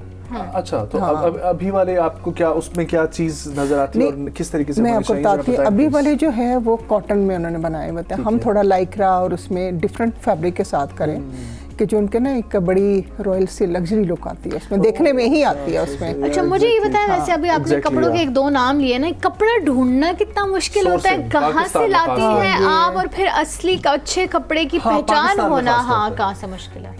देखिए, ये ढूंढना वाकई मुश्किल है। अभी जैसे मैंने आपको लाइक्रा और मुझे खुद भी इस वक्त नाम नहीं आ रहा जो फैब्रिक है, बड़ी मुश्किल से हमने ढूंढा। अब अगर एक सिंपल बात करें ना हम मर्दों का, आयरिश लिनन, सो आयरिश लिनन आपको बहुत सोर्सिंग के बाद जाके मिलती है, कुछ ओरिजिनल नहीं आपको, नहीं ओरिजिनल नहीं आपको मिलता। और फिर उसमें भी मैम एक प्रॉब्लम आ जाती है, आप कपड़ा सोर्स भी कर लेना, आपके पास अच्छा कारीगर नहीं मिलता यहाँ पे। नहीं, मेरे तो हर माशाल्लाह से कारीगर बहुत अच्छे और काफ़ी तकरीबन 15 ईयर से मेरे साथ काम कर रहे हैं। आपकी बात बिल्कुल दोस्तों की, आई एम टॉकिंग अबाउट आपने तो चुन चुन के निकाले होंगे, ज़्यादातर मेल्स में, ठीक है। अगर हम बात करें ना सूट्स की, सिर्फ अगर हम बात करें तो यहाँ पर किसी को अच्छा कोट बनाना नहीं आता, उसकी बहुत सी बेसिक सी एक सिंपल सी वजह है। हाँ, अब जरा मेंस वेयर की बात करें, आपके भी स्लीव्स के ऊपर झोल आ रहा है। हाँ, ये मोस्टली आता है, ठीक है, ये स्टिच्ड नहीं है, ठीक है। अगर हम लोग बात करेंगे शोल्डर की, तो शोल्डर के लिए जो यूज़ किए जाते हैं एक स्ट्रक्चर कि आप उसके ऊपर चढ़ा के शोल्डर जो है वो बनाते हैं। पाकिस्तान में क्या होता है कि वो जो साइजेस हैं वो अवेलेबल ही नहीं है, तो हमने क्या किया हुआ है कि कपड़े घुसा के वो एक ऐसी शेप बनाई हुई है और उसके ऊपर चढ़ा के हम बनाते हैं, जिसकी वजह से किसी का डाउन शोल्डर है, किसी का जो है वो अप शोल्डर है, स्ट्रेट शोल्डर, सबका सेम स्टिचिंग नहीं, इसकी हम कस्टमाइज करते हैं। और अल्हम्दुलिल्लाह मेरा जो दामाद है और बेटी वो भी डिज़ाइनर है, तो वो मेंस वेयर का वो असमत नज़ीर आप देखेंगे, पेज देखेंगे तो सारा आउटफिट आपके सामने आएंगे। हम इसके लिए एक स्पेशली जो मेंस शोल्डर पैड होते हैं वो यूज़ करते हैं, वो हर कोई यूज़ नहीं करता। अब इसमें देखिए मीडियम थिकनेस होती है, कोई बहुत ज़्यादा थिकनेस होती है, उसमें अब आपने किसी भी मैन जो भी साहब बनवा रहे उनके आपने शोल्डर को देख के उसको जहन में रख के फिर आपने वो शोल्डर पैड यूज़ करें। जैसे मैं लेडीज़ के लिए जैसे वेस्टर्न करती हूँ तो मुझे उसके लिए भी सोच के यूज़ करना पड़ता है कि मैंने इसके अंदर फ्यूजिंग कौन सी करवानी है। मेंस वेयर की और लेडीज़ की जो होते हैं उनके फ्यूजिंग बिल्कुल डिफरेंट होती है, वो हमने देख के करना होता है कि अच्छा। दूसरा जो है वो जो कोट की लाइनिंग होती है वो आजकल बहुत गंदी वाली लगा रहे हैं। कोट की लाइनिंग भी ऐसी हो कि वाकई खूबसूरत लुक है कि थोड़ा सा अगर नज़र भी है तो खूबसूरत लगनी चाहिए। दूसरा हमारे पास अवेलेबल नहीं है कैजुअल वेयर के लिए चीज़ें, बहुत कम लिमिटेड से ऑप्शंस जो है ना वो पाकिस्तान में होते हैं। If we talk about male perspective तो हमारे पास सूटिंग में यही समझा जाता है कि जो सूटिंग के 3-4 फैब्रिक्स हैं बस वही हैं और उन्हीं के अंदर बना रहे हैं। हालांकि गर्मियों के सूट्स एक अपनी रखते हैं, एक नीश रखते हैं, उसमें आपने फ्यूजिंग नहीं यूज़ करनी, लेकिन ये बहुत कम लोगों को इस बारे में पता है। सो मैं ये चाहता हूँ कि आपका ब्रांड इसके ऊपर काम भी करे, डेफिनेटली काम कर भी रहे हैं तो बहुत अच्छी बात है। लेकिन आपने जो मेंशन किया है, जो मेंशन आपने किया मैं ज़रूर उस पर भी डिस्कस करूंगी और कोशिश करते हैं हम लॉन्च करें मेंस वेयर को भी ज़रूर। इंशाल्लाह विल ट्राई टू विजिट आपका जो अपने स्टोर है। और मेंस वेयर क्योंकि वाकई में वो नजम ठीक कह रहे हैं, मेंस वेयर का अगर हम बात करें तो यहाँ इतने अच्छे टेलर्स वाकई में नहीं मिलते। मेरे भाई भी हमेशा मुझे ये कहते रहते हैं कि अगर सूट का कपड़ा तो ले लिया, बहुत अच्छा मिल गया, अब सिलवाना कहाँ से। सो या ये एक प्रॉब्लम पाया जाता है। Thank you so very much, आपसे बात करके बहुत अच्छा लगा आपसे बात करके। ख़वातीन हज़रात, एक ब्रेक शामिल करते हैं, वापस आएंगे, कंटिन्यू करेंगे, हमारे साथ रहिए।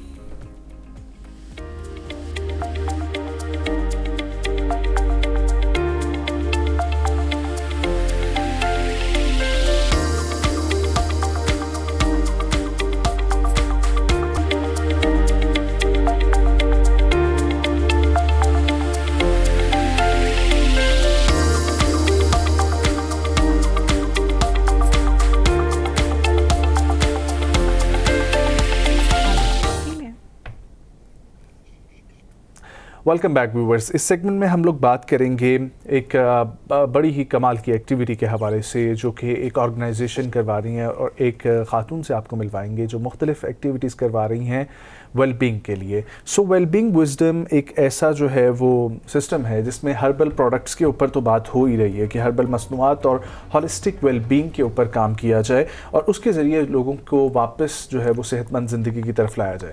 डेफिनेटली हमारी कोशिश होती है कि आपको मुख्तलिफ अप्रोचेज़ वो दिखाई जाएँ जिसके थ्रू आप हेल्दी लाइफस्टाइल अचीव कर सकें। उसमें कभी हम हेल्थ की थ्रू एक्सरसाइज बात करते हैं, थ्रू योगा बात करते हैं, मेंटल वेलबींग की थ्रू डिफरेंट रिलेशनशिप्स को डिस्कस करके बात करते हैं। सो आज ये it's a new form of thing कि हर्बल्स को आप कैसे यूज़ कर सकते हैं टू गेट फिट, सेहतमंद ज़िंदगी की तरफ आने के लिए। और फिर उसके साथ एक जो चीज़ है कि ये बहुत सारी ऐसी ख़वातीन जो अपने घर से स्मॉल बिजनेसेस कर रही हैं उनको भी ये प्लेटफॉर्म्स फराहम कर रही हैं। और तीसरी चीज़ जो कि बहुत ज़रूरी है कि हमारे बच्चों की सेहत, उसके ऊपर इनकी तवज्जो है। और बच्चों में जब हम स्पेशल कैटेगरीज यूज़ करते हैं लाइक डिसलेक्सिया एंड ऑटिस्टिक, उसके ऊपर डिफरेंट सेगमेंट्स में हम लोग पर्टिकुलरली इन चीज़ों के ऊपर बात करते हुए नज़र आती है। लेकिन आज के दौर में जब आप देखें तो हर बच्चा फ़ोन यूजेज और स्क्रीन टाइम की वजह से कहीं ना कहीं मेंटली या फिज़िकली या बिहेवियरल वाइज उसका शिकार हो रहा है। जो आप भी नहीं चाहते कि आपके बच्चे वैसे हों, लेकिन ज़िंदगी की भागदौड़ की वजह से तवज्जो उस तरीके से बच्चों को नहीं दी जा रही। सो क्या एक परफेक्ट प्लान होना चाहिए, कैसे उनके साथ टाइम स्पेंड करने का तरीका होना चाहिए और क्या एक्टिविटीज़ इनकी ऑर्गेनाइजेशन कर रही है। आइए आपको एक ऐसी शख्सियत से मिलाते हैं जो कि volunteerism, kids entrepreneurship, mental health programmes, autistic and special needs assistance के कामों के हवाले से जानी पहचानी जाती हैं। वेलबींग विजडम की फाउंडर हैं। We have with us Binish Bawane. अस्सलाम वालेकुम। Welcome. Thank you so much for joining. खैरियत से हैं आप? अल्हम्दुलिल्लाह। सबसे पहले तो हम ज़रा डिस्कस करना चाहेंगे बच्चों के हवाले से, क्योंकि हमने जब जिक्र किया और आपने ही मुझे ये बात बताई कि ऑटिस्टिक और डिसलेक्सिया और इस तरह की कैटेगरीज़ के बच्चे तो इफेक्टेड हैं, लेकिन आजकल हर बच्चा जो है किसी न किसी वजह से स्क्रीन टाइम के थ्रू या लैक ऑफ फिज़िकल एक्टिविटी की वजह से कहीं ना कहीं डैमेज हो रहा है। सो प्लीज़ आप अपनी ज़रा पहले स्टडी बताइएगा उस हवाले से कि क्या आपने माशरे में स्टडी की और क्या आप काम कर रहे हैं। जी ज़रूर, मैं ये कहना चाहूँगी कि बेसिकली कुछ तो बच्चे होते हैं जैसे अल्लाह की जानिब से बजानिब अल्लाह उनको कुछ लाइक ऑटिस्टिक या डाउन सिंड्रोम या जो भी केसेस आते हैं, लेकिन अब अनलकीली कुछ इस तरह का नहीं है। अब सिलसिला यही है कि हर बच्चा मैं देखती हूँ, क्योंकि मेरा बहुत सारा लाइक जैसे डिफरेंट वर्कशॉप्स होती हैं, डिफरेंट एक्टिविटीज़ होती हैं, उसमें हम देख रहे हैं कि अब 95% जो बच्चे हैं they are like autistic. Like autistic means कि हम उनको खुद मतलब पेरेंट्स उनको ऑटिस्टिक बना रहे हैं, क्योंकि हम अपनी जान छुड़ाने के लिए, मैं हमेशा से हम का लफ्ज़ इसलिए इस्तेमाल करती हूँ क्योंकि हम वालिदैन, हम बड़े, तो हम कहते हैं कि जी क्योंकि एक्चुअली बिज़ी लाइफ है, हम अपने आप को जान छुड़ाने के लिए बच्चों को गैजेट्स जब दे देते हैं उनके हाथों में, और वो गैजेट्स जो है बेसिकली उनकी डाइट प्लान्स पे भी बहुत ज़्यादा असरअंदाज होते हैं, उनकी स्लीप टाइमिंग पे बहुत ज़्यादा असरअंदाज होते हैं। अब जैसे आज से आप कुछ टाइम पहले देखें तो जो बच्चों के स्लीपिंग टाइमिंग्स थे वो बिल्कुल टोटली चेंज हो चुके हैं। आजकल बच्चे 10 बजे सोने का नाम ही नहीं, सवाल ही पैदा नहीं होता। 4 बजे रात को सोते हैं। बिल्कुल ऐसे ही है एक्चुअली। वो स्क्रोलिंग और उनकी जो डिफरेंट रील्स और वो इस तरह की चीज़ें देखते हैं कि अगर ये हकीकत है, अगर वालिदैन, और मैंने नोट किया है कुछ वालिदैन से डिस्कशन के बाद, अगर जो वालिदैन इन्वॉल्व हो जाते हैं, देखते हैं कि क्या बच्चे देख रहे हैं, तो वो वाकई बच्चों पर सख्ती करते हैं, क्योंकि वो इस तरह की चीज़ें देख ही नहीं रहे होते कि जो देखने के काबिल भी हों। बिल्कुल। तो हम इन चीज़ों का हमें ख्याल रखना चाहिए और हम अपने बच्चों को खुद ब खुद जो है, कई पेरेंट्स हमारे पास आते हैं बिकॉज हमारे सेशंस वगैरह भी होते हैं बच्चों के साथ एंगर कंट्रोल के ऊपर। तो पेरेंट्स का कहना होता है कि जब बच्चे नींद में भी वो पंच कर रहे होते हैं या वो मतलब लाइक अपनी ही वो डिस्कशंस में होते हैं, इसके रीज़न यही है कि जब वो ऑल टाइम उनका माइंड में जो चल रहा होता है, फ्रस्ट्रेशन उनके दिमाग में चल रही होती है, तो वो सारी एग्रेशन, फ्रस्ट्रेशन वो रात। लेकिन आपको ये नहीं लगता हम हमेशा बच्चों को इल्ज़ाम ठहराते हैं ना कि बच्चे आजकल फ़ोन से जान ही नहीं छोड़ते, उनकी फ़ोन ही हर वक्त उनके हाथ में होता है, गैजेट से ही लगे रहते हैं, ये वो खाना भी नहीं खाते। हम पेरेंटिंग स्टाइल की अगर बात करें तो कहीं हम वहाँ गलत नहीं है जिसकी वजह से हमारे बच्चे जो है वो सिर्फ और सिर्फ स्क्रीन टाइम पे ही गौर कर रहे हैं? ये बात मेरे शायद अभी गुफ्तगू में मैंने यही बात की और मैं इसी को रिपीट करूंगी, बच्चों का बिल्कुल कसूर नहीं लेकिन है। हमारे पेरेंट्स ये बात मानने को तैयार नहीं। यही बात है, पेरेंट्स मानने को तैयार नहीं है। बच्चे कहाँ से गलत हैं? बच्चे तो जो उनको उनके आगे पेश किया जाएगा बच्चे तो वही खाएंगे। अब ये पानी का गिलास है तो मैं पानी ही पीऊंगी, ठीक है। अगर ये मुझे जो भी चीज़ पेश की जाएगी, ऑब्वियसली मेरे सामने चाय का कप है मैं वही पीऊंगी, कॉफ़ी है मैं कॉफ़ी ही पीऊंगी। हम बच्चों को पेश जो करेंगे बच्चे वही लेंगे। ये अगर आप बात कहें कि बच्चों की गलती है तो मैं तो इसको 1% भी मानने को बिल्कुल तैयार नहीं। तो आपने इसका हल क्या निकाला? इसका हल क्या निकाला? इसका हल ये निकाला है कि बच्चों के लिए हेल्दी एक्टिविटीज़ जैसे कि मीटअप्स होते हैं डिफरेंट, जैसे कि इसके लिए भी हम एक अम्ब्रेला वॉक अभी अरेंज करने जा रहे हैं डिफरेंट एरियाज़ में रावलपिंडी के, जैसे कि Rawalpindi Ayub park main areas में, F9 पार्क में, इसी तरह बहरिया के कुछ एरियाज़ में। और जो लोग हमें कनेक्ट हो रहे हैं, अगर वो कहीं पे भी चाहते हैं, हम चाहते हैं कि 15 बच्चे भी हैं अगर, तो उनको गैदर करें और उनको आपस में दोस्ती उनकी डेवलप हो और वो वहाँ पे कुछ लर्न करें। अम्ब्रेला वॉक जस्ट एक बहाना है, एक नाम है।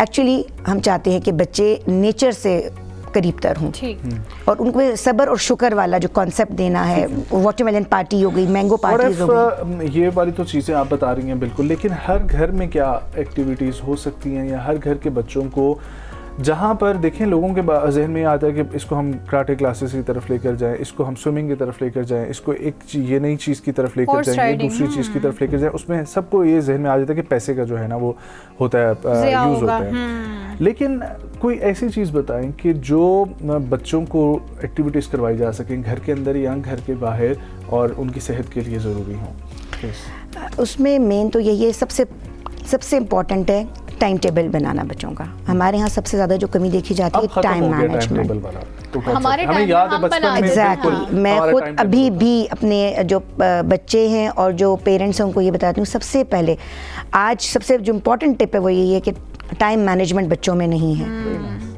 ना पेरेंट्स में है ना बच्चों में। जो न्यू पेरेंट्स जो बन रहे हैं, जो अब के जैसे जो आजकल का पेरेंट है, उनमें टाइम मैनेजमेंट बिल्कुल नहीं है। जब उनमें नहीं है तो ऑब्वियसली बच्चों में डेवलपमेंट नहीं हो रही है। सबसे पहले बच्चों का टाइम टेबल बनाएं, उन्होंने इतने बजे उठना है, नमाज टाइमिंग्स, बीइंग मुस्लिम्स नमाज टाइमिंग्स मेंशन करें, लंच टाइमिंग मेंशन करें, हर चीज़ का टाइम, उनका काइंडनेस टाइम मेंशन करें, मतलब काइंडनेस कॉर्नर बनाएं, उनका एक कॉर्नर में एक प्लांट लगा दें कि ये आपने डेली इसमें से एक मंथ का पूरा जो एक है वो काइंडनेस कॉर्नर को आपने फिल करना है, या कुछ भी ऐसी एक्टिविटी। गार्डनिंग अब हमारे बच्चे बेसिकली पेरेंट्स उनको अलाउ नहीं करते कि नहीं ये मेस है, गंदगी है, और जितना मिट्टी के अंदर से आप जो गेन करते हैं वो आपके भूख के लिए, बच्चों को भूख नहीं लगती है। अगर आप उन्हें पिज़्ज़ा खाने को कहें तो दे आर रेडी, अगर आप उन्हें कोई वेजिटेबल्स खाने को कहें तो वो नहीं। बेसिकली वो जो मिट्टी के अंदर से जो हम लेते थे अपनी एक जब न्यूट्रिशंस लेते थे वो ख़त्म हो गई। अच्छा, इसी से फिर बात हम जोड़ते हैं आपके वेलबींग विजडम से रिलेटेड, जो कि हर्बल कुछ आप जो है वो कर रही हैं, प्लीज़ उस बारे में बताइएगा। एक्चुअली मैंने आपको बताया कि बेसिकली डिफरेंट जो इस नीश के लोग होते हैं हम उनको इकट्ठा करते हैं। तो हम कोशिश करते हैं कि डाइट प्लान्स भी, जैसे हम बात कर रहे थे डाइट प्लान्स के ऊपर बच्चों के, तो हर्बल प्रोडक्ट्स को हम कोशिश करते हैं कि बच्चों की डाइट में उनके मिल्क के साथ उनको कोशिश किया जाए, जैसे कि मखाने हो गए, जैसे कि सीड्स हो गए, जैसे कि आप देखें, मतलब अब मखानों का जिक्र क्यों किया, उसका क्या फ़ायदा है? कैल्शियम।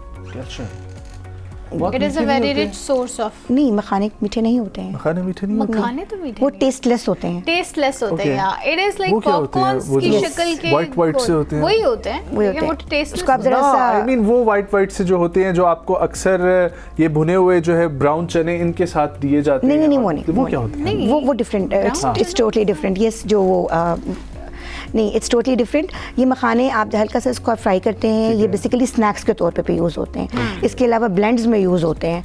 अगर आप स्नैक्स ज़्यादातर इसका इस्तेमाल होता है, वैसे भी आप लोग जो है इवन चाट सैलेड जो होते हैं उसमें एग्जैक्टली, लेकिन अगर आप बच्चों को वैसे भी स्नैकिंग में दे रहे हैं तो बच्चे बहुत इंजॉय करते हैं। हम देते नहीं है क्योंकि इस पर टाइम लगता है इन चीज़ों पर। हमारी कोशिश होती है हम बाजार जाए और कोई भी जो पैकेट में जो चीज़ है, क्योंकि हमारे पास टाइम नहीं है ना, मतलब हम पेरेंट्स बेसिकली लैक कर रहे हैं। एक्चुअली कमी हम में है, कमी बच्चों में नहीं है। और क्या क्या ऐसी चीज़ें हैं? इसके अलावा अब जैसे आप बालों के हवाले से बात होती है, तो अब बालों के हवाले से अगर हम कह दें तो हम नित नए शैम्पूज़ और चीज़ों की तरफ जा रहे होते हैं, लेकिन जो हमारे जो कुदरती जो चीज़ें हैं या जो हर्बल प्रोडक्ट्स हैं, जिस तरह के लाइक जो भी आमला रीठा सिकाकाई, वो तो एक आ गया। अब बच्चों के लिए बच्चों के लिए इतनी इंपॉर्टेंट चीज़ें हैं जिसमें ज़रा जब बच्चे मिलते हैं एक दूसरे से, लाइस का जो इश्यूज़ है, नीम के पत्ते हो गए, मतलब प्याज का पानी हो गया। अगर हम माओ को कहते हैं तो सबसे पहले तो जो है ना वो माएँ ही इतना मुंह बनाती हैं कि मैं यही सोच रहा हूँ, लाइक ये चीज़ें हम करेंगे बड़ी स्मेल आएगी। तो बात इतनी सी है कि अगर हम उसके लिए जो शैम्पू लेकर आ रहे हैं, हमें क्या पता उसके अंदर किस किस्म की चीज़ें हैं, और जो बच्चे की सेहत के लिए आजकल आप देखिए छोटे छोटे बच्चों में ब्रेन ट्यूमर बहुत ज़्यादा हो रहा है, उसमें कितने केमिकल्स के इस्तेमाल है। एक्चुअली ये रीजंस हैं कि हम चूंकि वक्त नहीं है हमारे पास, हम अपनी जान छुड़ाने के लिए रेडीमेड चीज़ें ला के उनको यूटिलाइज कर रहे होते हैं। इसी तरह फेस के लिए टीन एज में आप देखें कि टीन एज मतलब एक वो उम्र होती है बच्चों की कि उनके चेहरों को ज़रूरत नहीं होती है किसी चीज़ की, और वो चूंकि सन ब्लॉक के तौर पर आजकल तो जिस तरीके से यूटिलाइजेशन अभी भी नहीं होती है। हाँ, लेकिन ये तो जो एक कल्चर आ गया है हमारे माशरे में कि हर बच्चा बच्ची 14 के बाद से तो मतलब प्रॉपर्ली वो तो आप सिर्फ इन चीजों के जिक्र करें, वो तो एस्थेटिक प्रोसीजर्स मुझे भी जिन चीजों का इल्म नहीं होगा बच्चों ने वो भी करवाए। हाँ, एग्जैक्टली। एक्चुअली अभी आप भी थोड़ी पुरानी बात कर रहे हैं, हम तो आजकल जेनजीज को जो तो आजकल बच्चे कह रहे हैं तो माशाल्लाह जी हमारे पास तो 8 साल के बच्चे आते हैं स्पा के लिए। आपको वैसे ये नहीं लगता कि कहीं ना कहीं हमारे बच्चे इतने कॉम्प्लेक्स का शिकार हो गए हैं जितने हम नहीं थे, कि उनको हर चीज में सिर्फ और सिर्फ अपनी जाहिरी खूबसूरत से लगाव है, और जब से ये जो मेंटल हेल्थ चेक करो तो वो तो एप्स के ऊपर फिल्टर्स अवेलेबल हो गए हैं, उनको अपनी शक्ल फिल्टर की तरह चाहिए। हाँ, चाहिए होती है। सो डोंट यू थिंक कि हम चूंकि बच्चों पे या हम फोकस नहीं कर पा रहे इसलिए वो इतनी कॉम्प्लेक्स पर्सनालिटीज का शिकार हो गए, क्योंकि वो अपनी मेंटल हेल्थ से ज्यादा अपनी जाहिरी खूबसूरत को तवज्जो दे रहे हैं। आई डोंट नो, अब कई इसमें ऐसे वालिदैन होंगे जो शायद मुझे सुने तो कहें कि ये मतलब एक इखलाक से गिरी बात है, लेकिन ये हकीकत है, ये बिल्कुल हकीकत है कि रीज़न ये नहीं है। देखिए मैंने आपको बताया मैं डिफरेंट लोगों से जब मिलती हूँ, वजह पता है क्या है, हम माँ जो है वो खुद मोबाइल में बिजी है जी। अब अगर बच्चा आ रहा है, आपने बच्चे को देखा है या नहीं देखा है, तुम्हारा रंग काला हो रहा है, जाओ जाके नहा लो, रंग काला हो जाके क्रीम यूज़ की थी रात को, मतलब हमने खुद बच्चों को कॉम्प्लेक्स का शिकार कर दिया है। हम बच्चों को नहीं बताते अब कि हमारी स्किन के बेटरमेंट के लिए watermelon is very much important. Watermelon का टाइम है, आप वाटरमेलन बच्चों को खिलाएं और उनको बताएं कि ये सुन्नत रसूल सल्लल्लाहु अलैहि वसल्लम है। कद्दू, आप कद्दू बच्चों को दें, और उसमें देखिए कितने इंग्रेडिएंट्स हैं और उसमें मतलब कितनी न्यूट्रिशन जो बेस्ड क्यों है। दो ये जो चीज़ें इसीलिए पसंद की गई कि तमाम फलों की जो एक है और तमाम वेजिटेबल्स का जो न्यूट्रिशन वो मौजूद है उसके अंदर, इवन मीट के जो अज्जा हैं वो कद्दू के अंदर मौजूद हैं। हम अपने बच्चों को क्या देते हैं, या इस टाइप के बच्चे दूर से भी देख के कहते हैं कि ना बिल्कुल ऐसे ही है। तो ये हम चीज़ें हमारी ऐसी एक्टिविटीज होती हैं, तो मतलब कि हमारे पेरेंट्स को जागने की जरूरत है। हाँ, बच्चों के बजाय हम पेरेंट्स मैं पेरेंटिंग पे ही काम करती हूँ ज़्यादा। मीनिश, मैंने उस दिन एक वीडियो देखी थी, उसमें जाहिर है पाकिस्तानी खातून वो नहीं थी, अपने बच्चे को इवन पेशेंस भी सिखा रही थी। वो छोटी बच्ची थी, उसके सामने उसने 3 टॉफियाँ खोली भी, उसने पैकेट से रखी बाहर और उसने कहा मैं खा लूँ। उसने कहा नहीं, मैं कमरे में जा रही हूँ, मैं वापस आऊँगी, तब तक आपने वेट करना है, जब मैं आ जाऊँ आप खाएंगी। अब वो छोटी बच्ची हैं बट वो वेट कर रही है कि कब मम्मा आएंगी। अच्छा मम्मा आप आ गई, देखो I did it, now I can eat it. और वो एक लेसन उसे दे रही थी कि आपने पेशेंस कैसे दिखाना है जिंदगी में, राइट। लेकिन हमारे यहाँ पेशेंस तो छोड़े, हम तो ये बच्चों को खाना तक नहीं दे रहे हैं प्रॉपर। मतलब हम खुद खीरा, मुझे नहीं लगता बहुत सारे बड़े जो है वो सैलेड में खीरा या प्याज और वो इसका रेगुलर यूज करते हैं। यही है मसला, ही ये है। इसका हल अगर हम जाए अवेयरनेस कैंपेन्स किस तरह करें, अवेयरनेस के ऊपर बात बिल्कुल होनी चाहिए। बट व्हाट आई बिलीव कि ये सिर्फ खाने की हद तक महदूद नहीं है। हम हर चीज़ में इतने एक्सट्रीम पे पहुंच चुके हैं कि मुझे याद है कि बचपन में हमारे घर में भी सब चीज़ें अवेलेबल होती थीं, ख़रीद सकते थे कपड़े, लेकिन हम लोग कपड़े ख़रीदते थे किसी स्पेशल ओकेजन या ईद। आज हर हफ्ते कोई ना कोई स्क्रॉल करते हुए चीज़ नज़र आती है, उसको भी पहनने का दिल करता है और घर में अलमारियां भरी हुई हैं ऑलरेडी। तो ये जो एक जहनी कैफियत सबकी बन गई है, एक रेस में जो हम चले हुए हैं, तो उसका कोई हल आपने ढूंढा, कुछ सोचा है? इसका फिर अगेन बात वही आ जाती है, वालिदैन की तरबियत की ज़रूरत है। अब तो हम खुद ही वालिदैन की तरफ जो है वो बढ़ रहे हैं ना। बिल्कुल, अब तो हमने क्या जो है अब मेरा मैसेज तमाम वालिदैन के लिए है कि वो काइंडली ऐसे प्लेटफॉर्म्स को ज्वाइन करें और उनको समझने की ज़रूरत है कि हम कहाँ का लैक करें और हमारे वालिदैन क्या करते थे। कंपैरिजन करने की ज़रूरत है। मैं समझती हूँ कि एक तो टाइम टेबल, टाइम मैनेजमेंट खुद भी सीखें, बच्चों को भी सिखाएं। सेकेंडली ये कि एक शीट लेकर ना थोड़ा सा कंपैरिजन कर लें कि हमारे पेरेंट्स और हम बीइंग पेरेंट्स हमें क्या चेंजेस हैं, हमें क्या बेनिफिट्स हमने क्या किए। और मुझे पूरी उम्मीद है कि ये जो आपके पेरेंट्स थे ना वो उन्होंने बहुत कुछ हमारे लिए किया और हम अपने बच्चों के लिए कुछ नहीं करे, और जो अगली नस्ल है वो तो कुछ नहीं कर पा रही। मज़ीद बड़े ये होंगे एग्जैक्टली उनके बच्चे आगे क्या करेंगे, बिकॉज वो हमारे लिए अब एक टाइम था कि पाकिस्तानी जो हैं वो हमारे हर नाम मतलब चाहे आर्मी में चाहे डॉक्टर्स जाने पहचाने जाते थे।